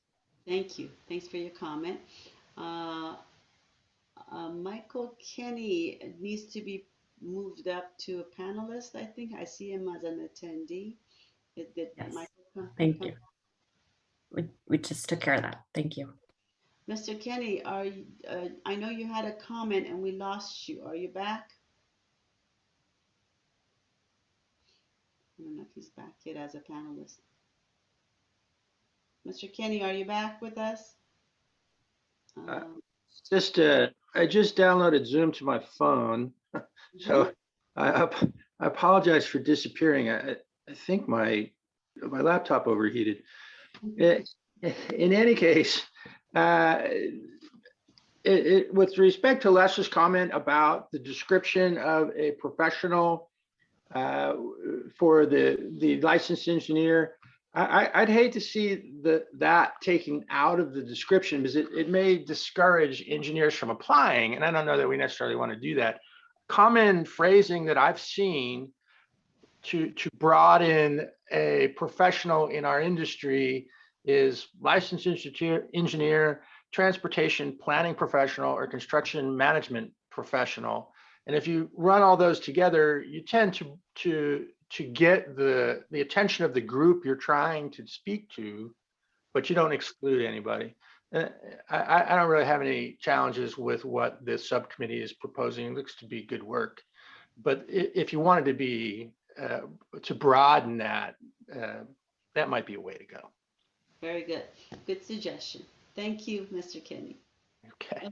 Thanks. I think we're done with this item. Let's move on to item number 9, which is the 2022 ITOC annual report. We would like to appoint subcommittee members to this item. Julie? Hi, yes, thank you. It's that time of year to start organizing for the ITOC annual report. And for the benefit of our newest member, Pedro, in previous years, the ITOC has elected to form a subcommittee to work with staff in drafting its annual report. The committee members on the FY 2021 annual report subcommittee were Michael Kenny, Les Hopper, and Stuart Halpern. So this year we anticipate the ITOC will once again like to work with the consultant, writer, Bruce Lieberman, who has worked on the 3 previous annual reports. It's anticipated that the subcommittee could potentially meet toward the end of January or beginning of February to provide initial ideas on the report content and format. And we also propose the subcommittee meet after each ITOC meeting again as necessary. And this is leading up to the approval of the draft and final annual report that would be presented to the full ITOC at the May and June meetings, and as well to the board in June. So last year's annual report link was provided so that today you may share with us any initial feedback on what the report content and format for this year might include. The action for you today is to appoint no more than 3 voting members, one of whom shall serve as the project manager. So we are looking for some volunteers. I understand that the chair typically serves in this subcommittee, so I would like to volunteer to be part of that subcommittee. Thank you. I don't see any hands up. Mr. Hopper. I'm happy to do it again, Chair House. Thank you. And we need 1 more committee member. Anyone else who is interested? I've done this for a number of years, and I think it's time to pass the baton. Okay, thank you, Mr. Halpern. Mr. Orso, would you be interested in this particular subcommittee role?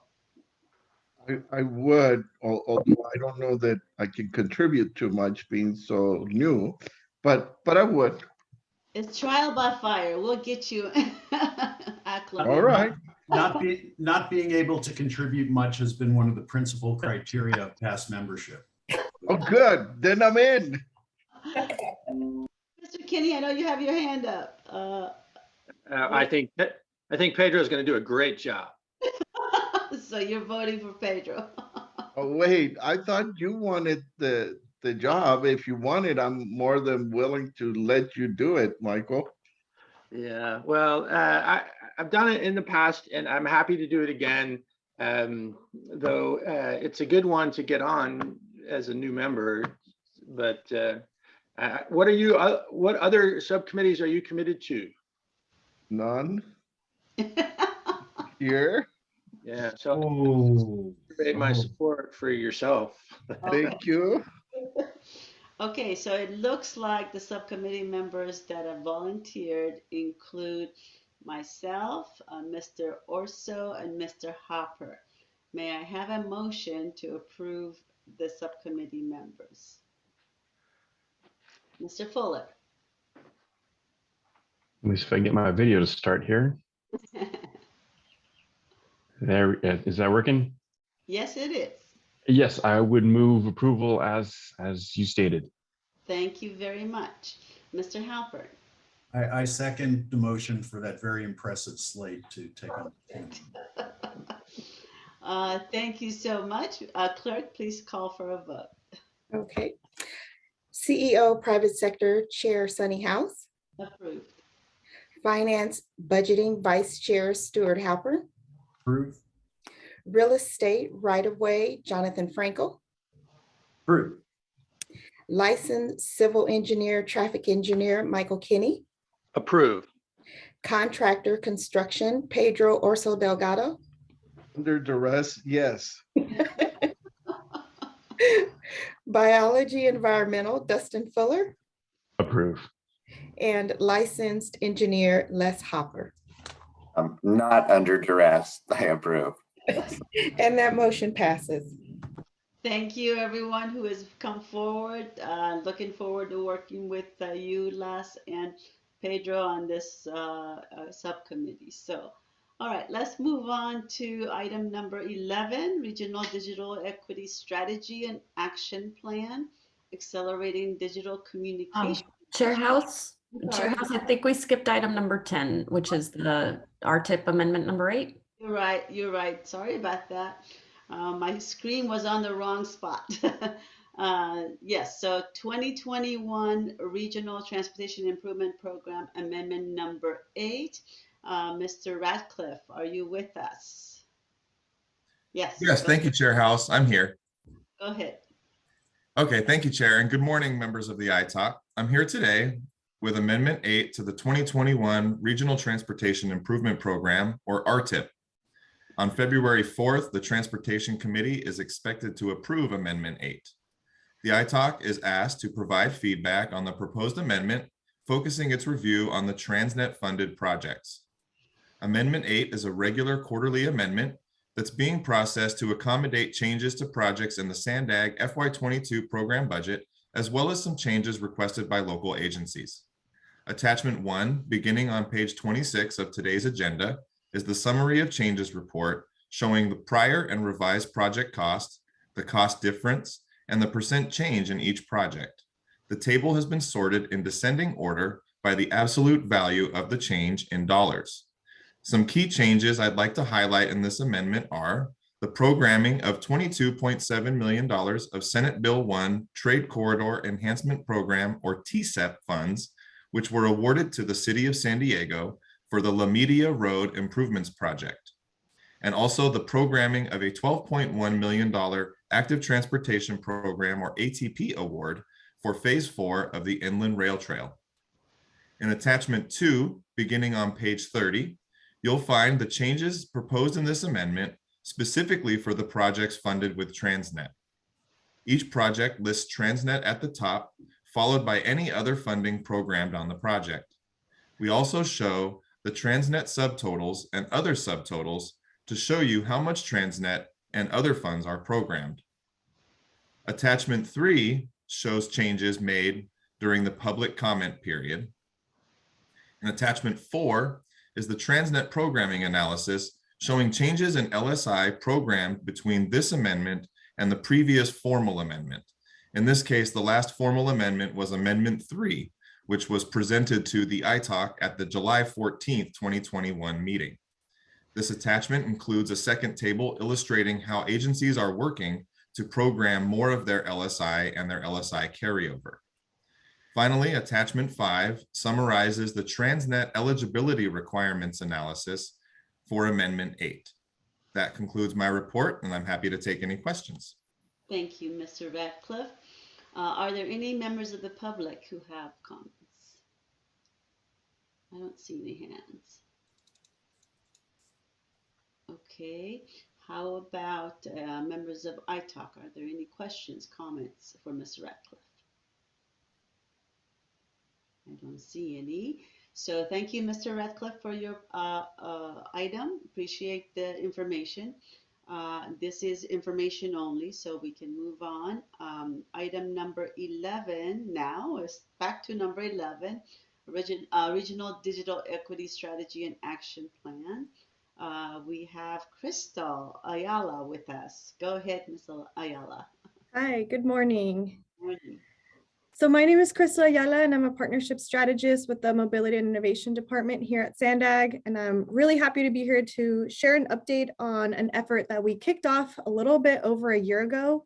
And that's the development of our Regional Digital Equity Strategy and Action Plan. So I'm going to be sharing a really quick overview of the digital divide in the region, why we're involved in this work, our strategy for addressing it, and some early actions that we have underway to implement some of the key components of the action plan. Next slide, please, Kendall. So first, I just kind of want to step through the relevance and the importance of SANDAG's involvement in this effort. Upon first hearing that SANDAG is involved in digital equity, we've heard from many people, what is a transportation planning agency doing in this field? And so, the reality is that technology transects so many sectors, especially transformation. A little bit over a year ago, we were at the peak of a pandemic. And for many of us that rely on technology on an everyday basis, we simply, take this access to technology, we take it as an advantage. We don't realize how much we rely on it and use it every day. But the pandemic really shined a light on those that didn't have access to really high quality internet and a device to connect to. They were quite literally cut off from access to education, work, critical online services and information. I mean, information on COVID-19 testing and vaccines, the bulk of that information was available online. So you can imagine how difficult it was to navigate this new digital and virtual new normal without access to internet and devices. And many of the communities that are impacted most by the digital divide, we've actually found are the same communities that were impacted most by the pandemic and have had the highest unemployment rates. So really important to address the digital divide for quality of life, economic development, and so many other goals that SANDAG is invested in. Next slide, please. And in addition to equity and quality of life, technology, as I mentioned, and high quality broadband service is also really essential to transportation. Today, we just can't monitor the transportation system without it. It gives us the communications infrastructure to be able to access real-time travel information, congestion delays. We rely on a smartphone and internet to hail a ride-hailing vehicle or a scooter.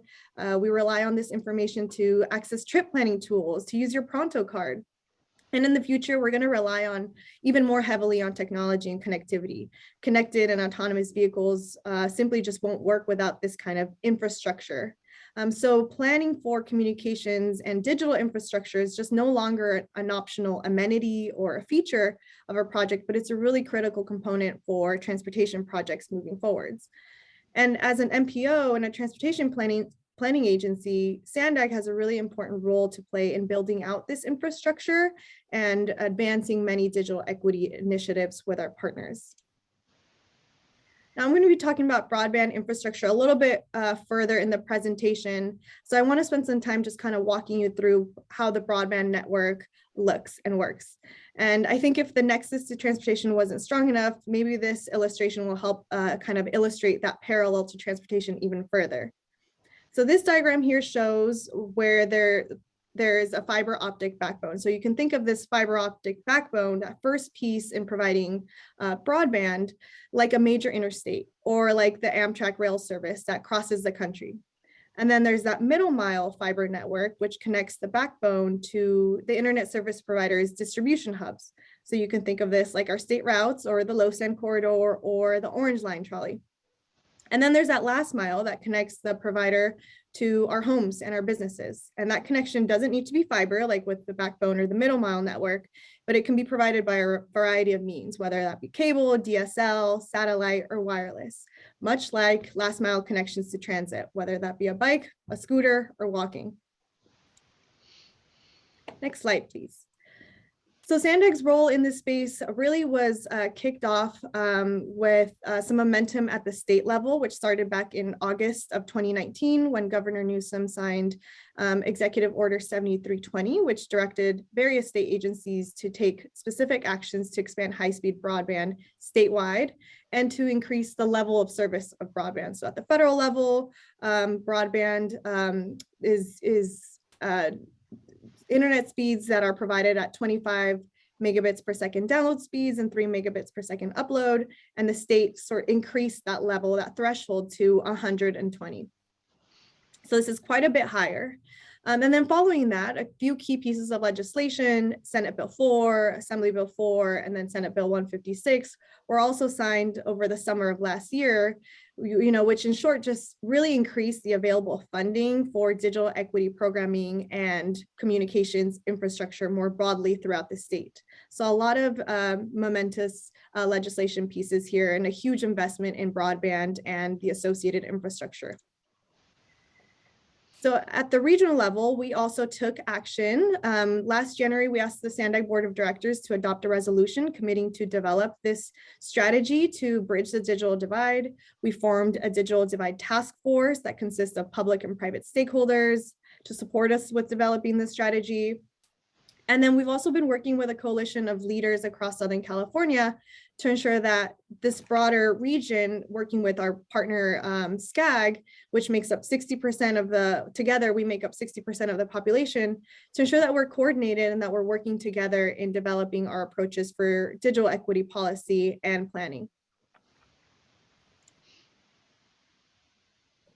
So the first step in developing our strategy and action plan was to conduct a broadband gap analysis. And we spent many months collecting data, analyzing data to kind of understand the disparities in the region. And this slide is a snapshot of some of the key issues that we uncovered in our research. Many of our rural communities and our tribes don't have access to fixed broadband. And even in areas where service is available, adoption is low, especially among households earning less than $50,000 per year. And also seniors, Black, Hispanic, and American Indian households are much less likely to have a computer and internet at home. And one of the biggest barriers to connectivity is the cost of service, affordability of service. And then even those who have access to internet, as many of you I'm sure can attest to, reported performance issues that made it really difficult to perform their jobs or participate in school learning. So there's a lot of disparities and a lot of gaps and a lot of work to be done to really provide ubiquitous broadband access in the county. Next slide, please. So looking at the number of providers in the region really helps to put the broadband access and affordability issue in much clearer focus. Much of the region is served by one, maybe two providers, but you can see our options in our rural and tribal areas are incredibly limited. And then when this less choice of providers translates to also limited access and service. So this map here shows census blocks in our region that have access to fixed broadband service that meet that federal threshold of 25.3. And this data is actually based on data that is reported by internet service providers directly to the California Public Utilities Commission. But one caveat with this data set that I want to mention is that, if one single household in an entire census block, which we know varies in geography, is served by an ISP, then that entire census block is deemed as served. So you can imagine that this leads to quite a bit of overreporting with the data, but nonetheless, you can really see that our rural and our tribal communities have really limited or absolutely no access to adequate fixed broadband service. Now, really important to this entire conversation is infrastructure. As I mentioned earlier, fiber provides much of the underlying infrastructure that makes up the fiber optic backbone and the middle mile network. And it provides the underlying infrastructure that connects much of our homes and businesses today. But data on this information is really not publicly available. However, with the assistance of the CPUC and Caltrans, we were able to identify, again, census blocks where private fiber is present. And so that's what you're seeing here in dark blue in the background. That doesn't imply that the fiber is being used to provide service, that quality is good by any means, but it does help to paint a picture where there are gaps in that backbone and that middle mile network. And, you know, consistent with everything else I've shared, we can see that many of the gaps exist in our rural areas, but there are some really clear holes in the urban areas as well. Now, in addition to privately owned fiber, though, many public agencies, many cities, entities like SANDAG, Caltrans have invested in fiber as well to connect public facilities and assets. So this map also shows where the transportation agencies, SANDAG, Caltrans, MTS, and NCTD, have developed a fiber ring. And today this fiber ring is currently used exclusively for transportation purposes. It provides resilience to ensure that there's no connectivity shortages. But actually this public sector fiber can be better utilized, especially where there's sufficient capacity to increase service options, bring additional providers to the table, to the market, and help in turn lower cost for many households. So that's one of the ways that we can help expand this infrastructure and reduce costs in the urban areas. And in the rural parts of the county, we can help fill the gaps by utilizing what we call a dig once approach. And we're already doing this now in partnership with the County of San Diego and Caltrans on the State Route 67. And we're doing this by taking advantage of planned transportation projects, or say an undergrounding project, and simply adding conduit and fiber to the scope of that project. So you can see here, State Route 67 here is highlighted in green. That's providing an additional 18 miles of conduit and fiber that will help all of the public agencies connect to the fiber for transportation purposes, and in turn use that to provide greater broadband service for households within the rural area. More information on much of the data that I shared and even more data that we acquired and collected is available on our website in our digital equity strategy and action plan, as well as a really great interactive story map that we put together that allows you to interact with the data a little bit more, highlight your community, zoom in and understand broadband access and adoption at the zip code level throughout the county. But now I kind of want to pivot to talking about our strategy for addressing the digital divide and the really important piece that infrastructure plays in all of this. So we developed a regional strategy with help from the task force for really tackling many of the disparities that we identified through the broadband gap analysis. And our strategies are organized under these 7 overarching strategies that you see on the slide here. I won't go through all of them in detail, but we really want to focus over the next few years on building consensus that broadband really is an essential public service. And that means that public agencies, we all need to be planning for it, and we need to be proactively deploying this infrastructure. Partnerships are a really key component of all of this. Oh, sorry, you can go back to the slide. Partnerships are a really key component of all of this, especially to ensure that the investment is reaching every household, and we're going to be advocating for more resources for digital equity as well. Next slide, please. And our action plan actually details several actions under those 7 strategies for how we hope to advance that strategy in partnership with the task force and many other partners. So I'm just going to highlight a few that we're working on in the next few months to expand communications infrastructure that will not only enable broadband to help solve and bridge the digital divide, but will also dually help advance many of the intelligent transportation solutions that will also rely on this connectivity and are an important part of the 2021 regional plan. Now, we simply can't do this alone. We're going to have to work with many of our partners at within the private sector and also at the state and local level.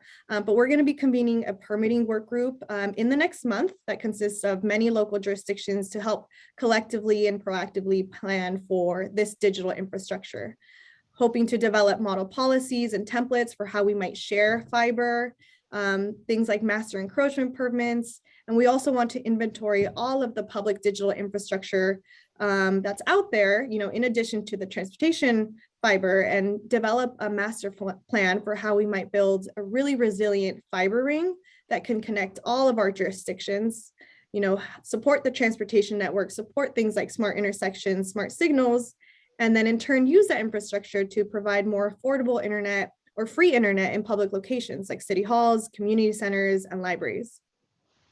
This work group is also going to be helping us to develop a dig once policy to ensure that this communications infrastructure is embedded in all future SANDAG funded projects and plans. That also includes TransNet funded projects such as local streets and road projects. And if you recall back in November, we brought to you a package of potential upcoming amendments to the TransNet ordinance, and inclusion of digital communications infrastructure was included as part of that package. Next slide, please. So there are many benefits to pursuing a dig once policy. As I mentioned earlier, this infrastructure is a really important part of transportation projects today, and the 2021 regional plan only amplifies that. So it's really imperative that this be a crucial part of all projects moving forward.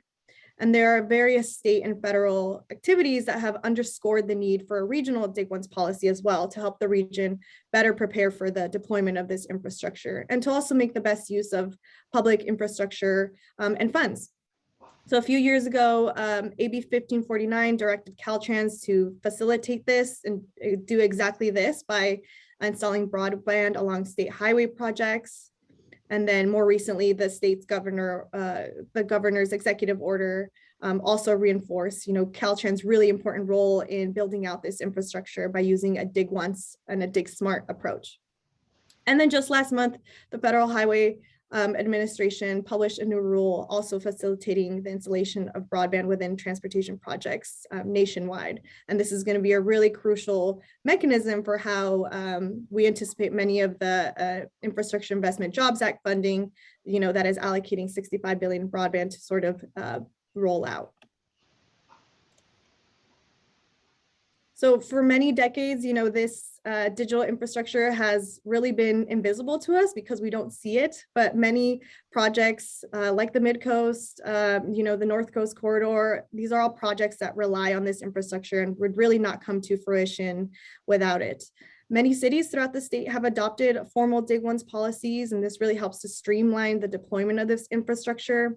And it really helps to codify proactive planning and that forethought so that we are, seeing and realizing cost efficiencies, and we're preserving the state of the roadways and our public infrastructure by being proactive and coordinating and having that forethought to implement this infrastructure as part of a larger planned public infrastructure project. And then by bundling this as part of a larger project, we're able to better allocate public funds, and really reduce spending millions of taxpayer dollars to retrench or re-excavate, with just a little bit more thoughtful coordination to do this. And we've seen from many cities that have implemented dig once policies that cost savings realized vary from 25% to upwards of 90%. And that's because they're able to save resources on really costly traffic control measures or permitting. So we're really trying to bundle and think about these projects holistically. On State Route 67, which I talked about earlier, we were able to save over $5 million by implementing fiber as part of the pavement project. So really trying to realize significant cost savings here. And much like you would, plumb your house, this laying down the conduit as part of a project really allows us to kind of lay that foundation for future transportation technology projects and intelligent transportation solutions. All of this really helps us to better realize smart cities, remote work, remote education, telehealth, and participate in what the new digital normal will look like. So there's a lot more work to be done. As part of the package of transit amendments, we are going to be bringing the dig once policy and associated transit amendment back to you in a few months. We're also going to be workshopping the dig once policy with CTAC later this month, as well as the permitting work group that we're hoping to establish.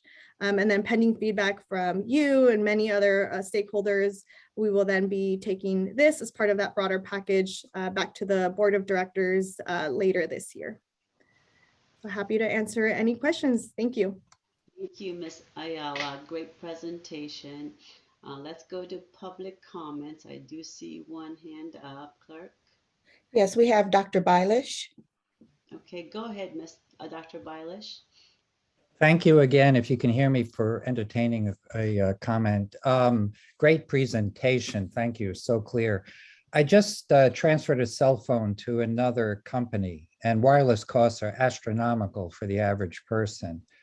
I believe there's an FCC prohibition for private local Wi-Fi router access to data lines beyond the vertically integrated corporate ones in the last mile. Such as in Delmore right now, we have no competition for internet service. You know, the landline ones. There was an elimination of local ISP copper lines for internet service a long time ago, which were cost effective.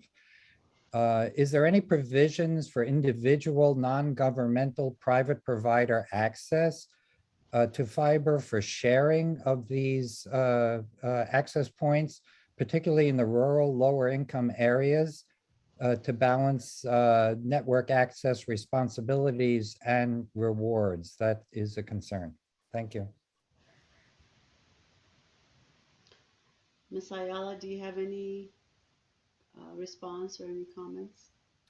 Yeah, I mean, expansion of the infrastructure is certainly a key strategy for increasing market competition, but also kind of sharing what's already out there. And so we're developing a regional fiber sharing agreement template to help facilitate those kinds of arrangements between the public and private sector who might want to share their assets. And the state, however, is also kind of embarking on a similar effort on a more, global scale to build a statewide open access middle mile network. And the intent there is to provide open access to any internet service providers, broadband providers who might want to tap into this public network and provide more affordable, high quality internet in areas that are today really hard to reach and serve. Okay, thank you very much. Are there any members of ITOC that have any questions or comments? Mr. Orso. Thank you, Crystal, for that presentation. One of the things that to me has always been, let's call it a struggle, is the public policy debate that comes with fiber optic. Having worked at the city of Santee and having worked at Caltrans, at Caltrans, we tend to develop our own fiber optic network because that's easier for us, and laying the conduit is simple, and laying the fiber optic, to the traffic management center or wherever we needed to, we did that. At the city of Santee, it was quite different because as a local entity, we're quite small and we didn't have the capability of developing our own system. So we relied on the private purveyors to provide us with that fiber optic. And I think the crux of the matter for me is that there's this competition. The private providers, they develop their own fiber, and it's very hard to get them to share. At the city of Santee, we were able to craft some agreements that in order to provide them a permit to develop that fiber optic network within our city, they needed to provide us with, one or two conduits or fiber strands that we would connect to our city systems and be able to tap without having to pay any amount of money. But I believe that this whole network that you're talking about, one of the major issues that you all are going to need to work on is having a public policy where if all of the local agencies work collaboratively, and say, look, you need our right of way to the private purveyor, but in exchange for that, you need to provide us with some capacity for free. That's a way of advancing the system. Then you have the other issue that for the private purveyor going to the rural areas, it becomes uneconomical. And one of the things that I see sometimes happening, and I saw this at Caltrans, and it frustrated me, is that it was either fiber optic or nothing. And I kept thinking to myself, look, in areas where we don't have fiber optic, we could probably come up from the ground with some sort of a laser beam and connect it to another spot and bridge that gap that way a lot more efficient. I realized that you have some technical issues relating to weather and whatnot that make that maybe not as reliable as the hard conduit. But are you guys looking at an extent, that public policy that forces the private purveyors to allow the public entities to provide, with tap into the network at no cost in exchange for ability to utilize the right of way? Yeah, Pedro, you bring up great topics, and that's exactly what this permitting work group that we're hoping to stand up next month is going to tackle. I mean, we've heard accounts of, many cities are being approached by ISPs who want to enter the right of way for free, right? And they want to lay their fiber. And so we're trying to gather all of the pieces, what's the lay of the land, what's going out there now. There's so much momentum within this broadband space, and we need to develop a really thoughtful regional approach and guidelines for how a city may want to partner or engage with some of these ISPs. But developing policies like the Dig Once policy or a master encroachment permit, or best practices, don't provide exclusivity to an ISP, or see if you can add capacity for public facilities, is definitely at the forethought of what we're going to be doing with this work group. And then more broadly, developing a master plan, as I mentioned, for how we might be able to provide that resilience and those connections to all of the cities throughout the region. There's a model just up north with the South Bay Cities Council of Governments, where they actually developed a fiber ring with all of the 16 cities that make up the SBC COG. They've also been able to connect some hospitals and additional institutions to that fiber ring, and are realizing internet costs, being slashed by up to half. So, that's another interesting model that we might want to consider. Is that on the table? So really trying to start those conversations with this work group, and then develop an approach and guidelines and best practices for our cities and our region to adopt. Thank you, Crystal. I think the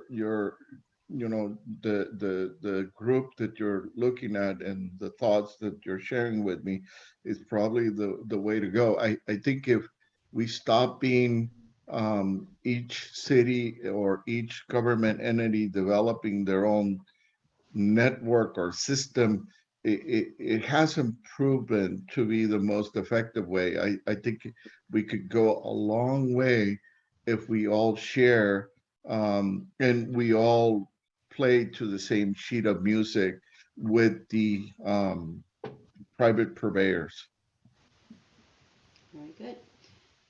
Thank you very much, Crystal and Pedro. Mr. Halpern, you had your hand up. Thanks. Yeah, just 3 quick questions. First, apologies if I missed it, if you mentioned it, Crystal, but is there any estimate of how much of the over-reporting there is? We haven't been able to acquire granular or more accurate data. That's actually sort of at the crux, and a key strategy for us moving forward is acquiring more data. So we don't know exactly how much is being overestimated. However, a independent research organization, Broadband Now, found that I think the over-reporting was hundreds of thousands of households were actually being are being left out of internet access, internet service. And I'm happy to share that report after with the group. And then just two other things. I'm curious, where in the SANDAG org chart does mobility and innovation sit? I'm curious, is that something that's new-ish, or maybe just tell us about the group for a sec, if you could?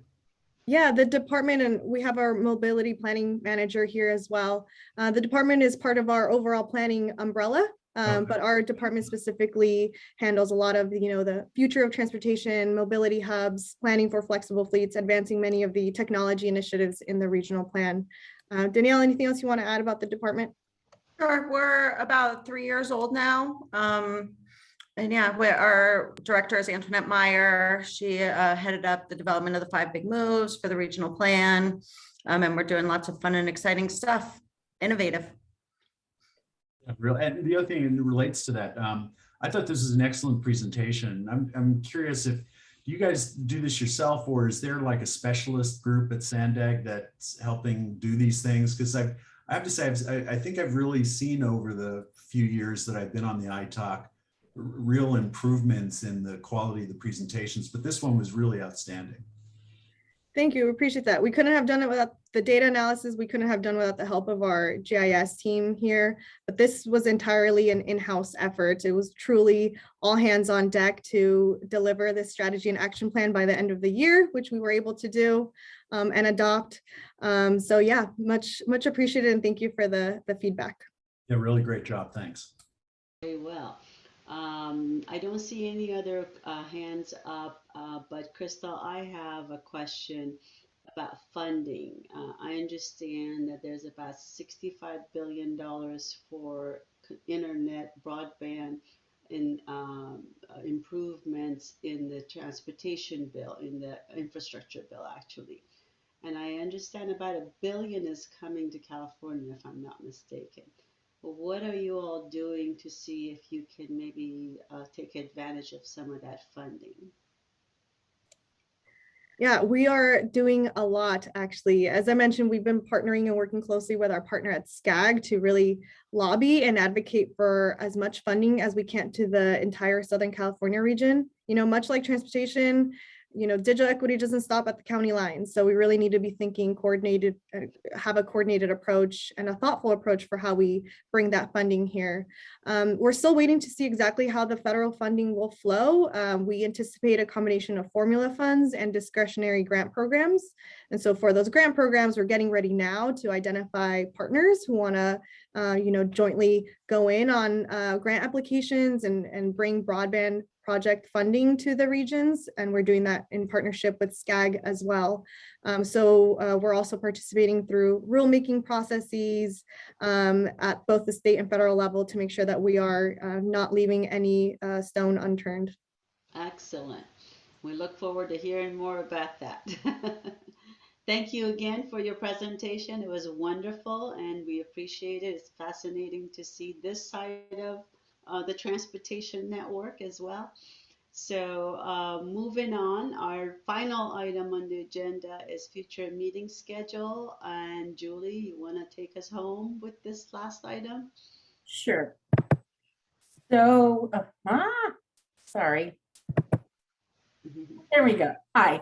So the next meeting is anticipated for February 9th, 2022. I'm not quite sure at this point if it's going to be virtual or in person.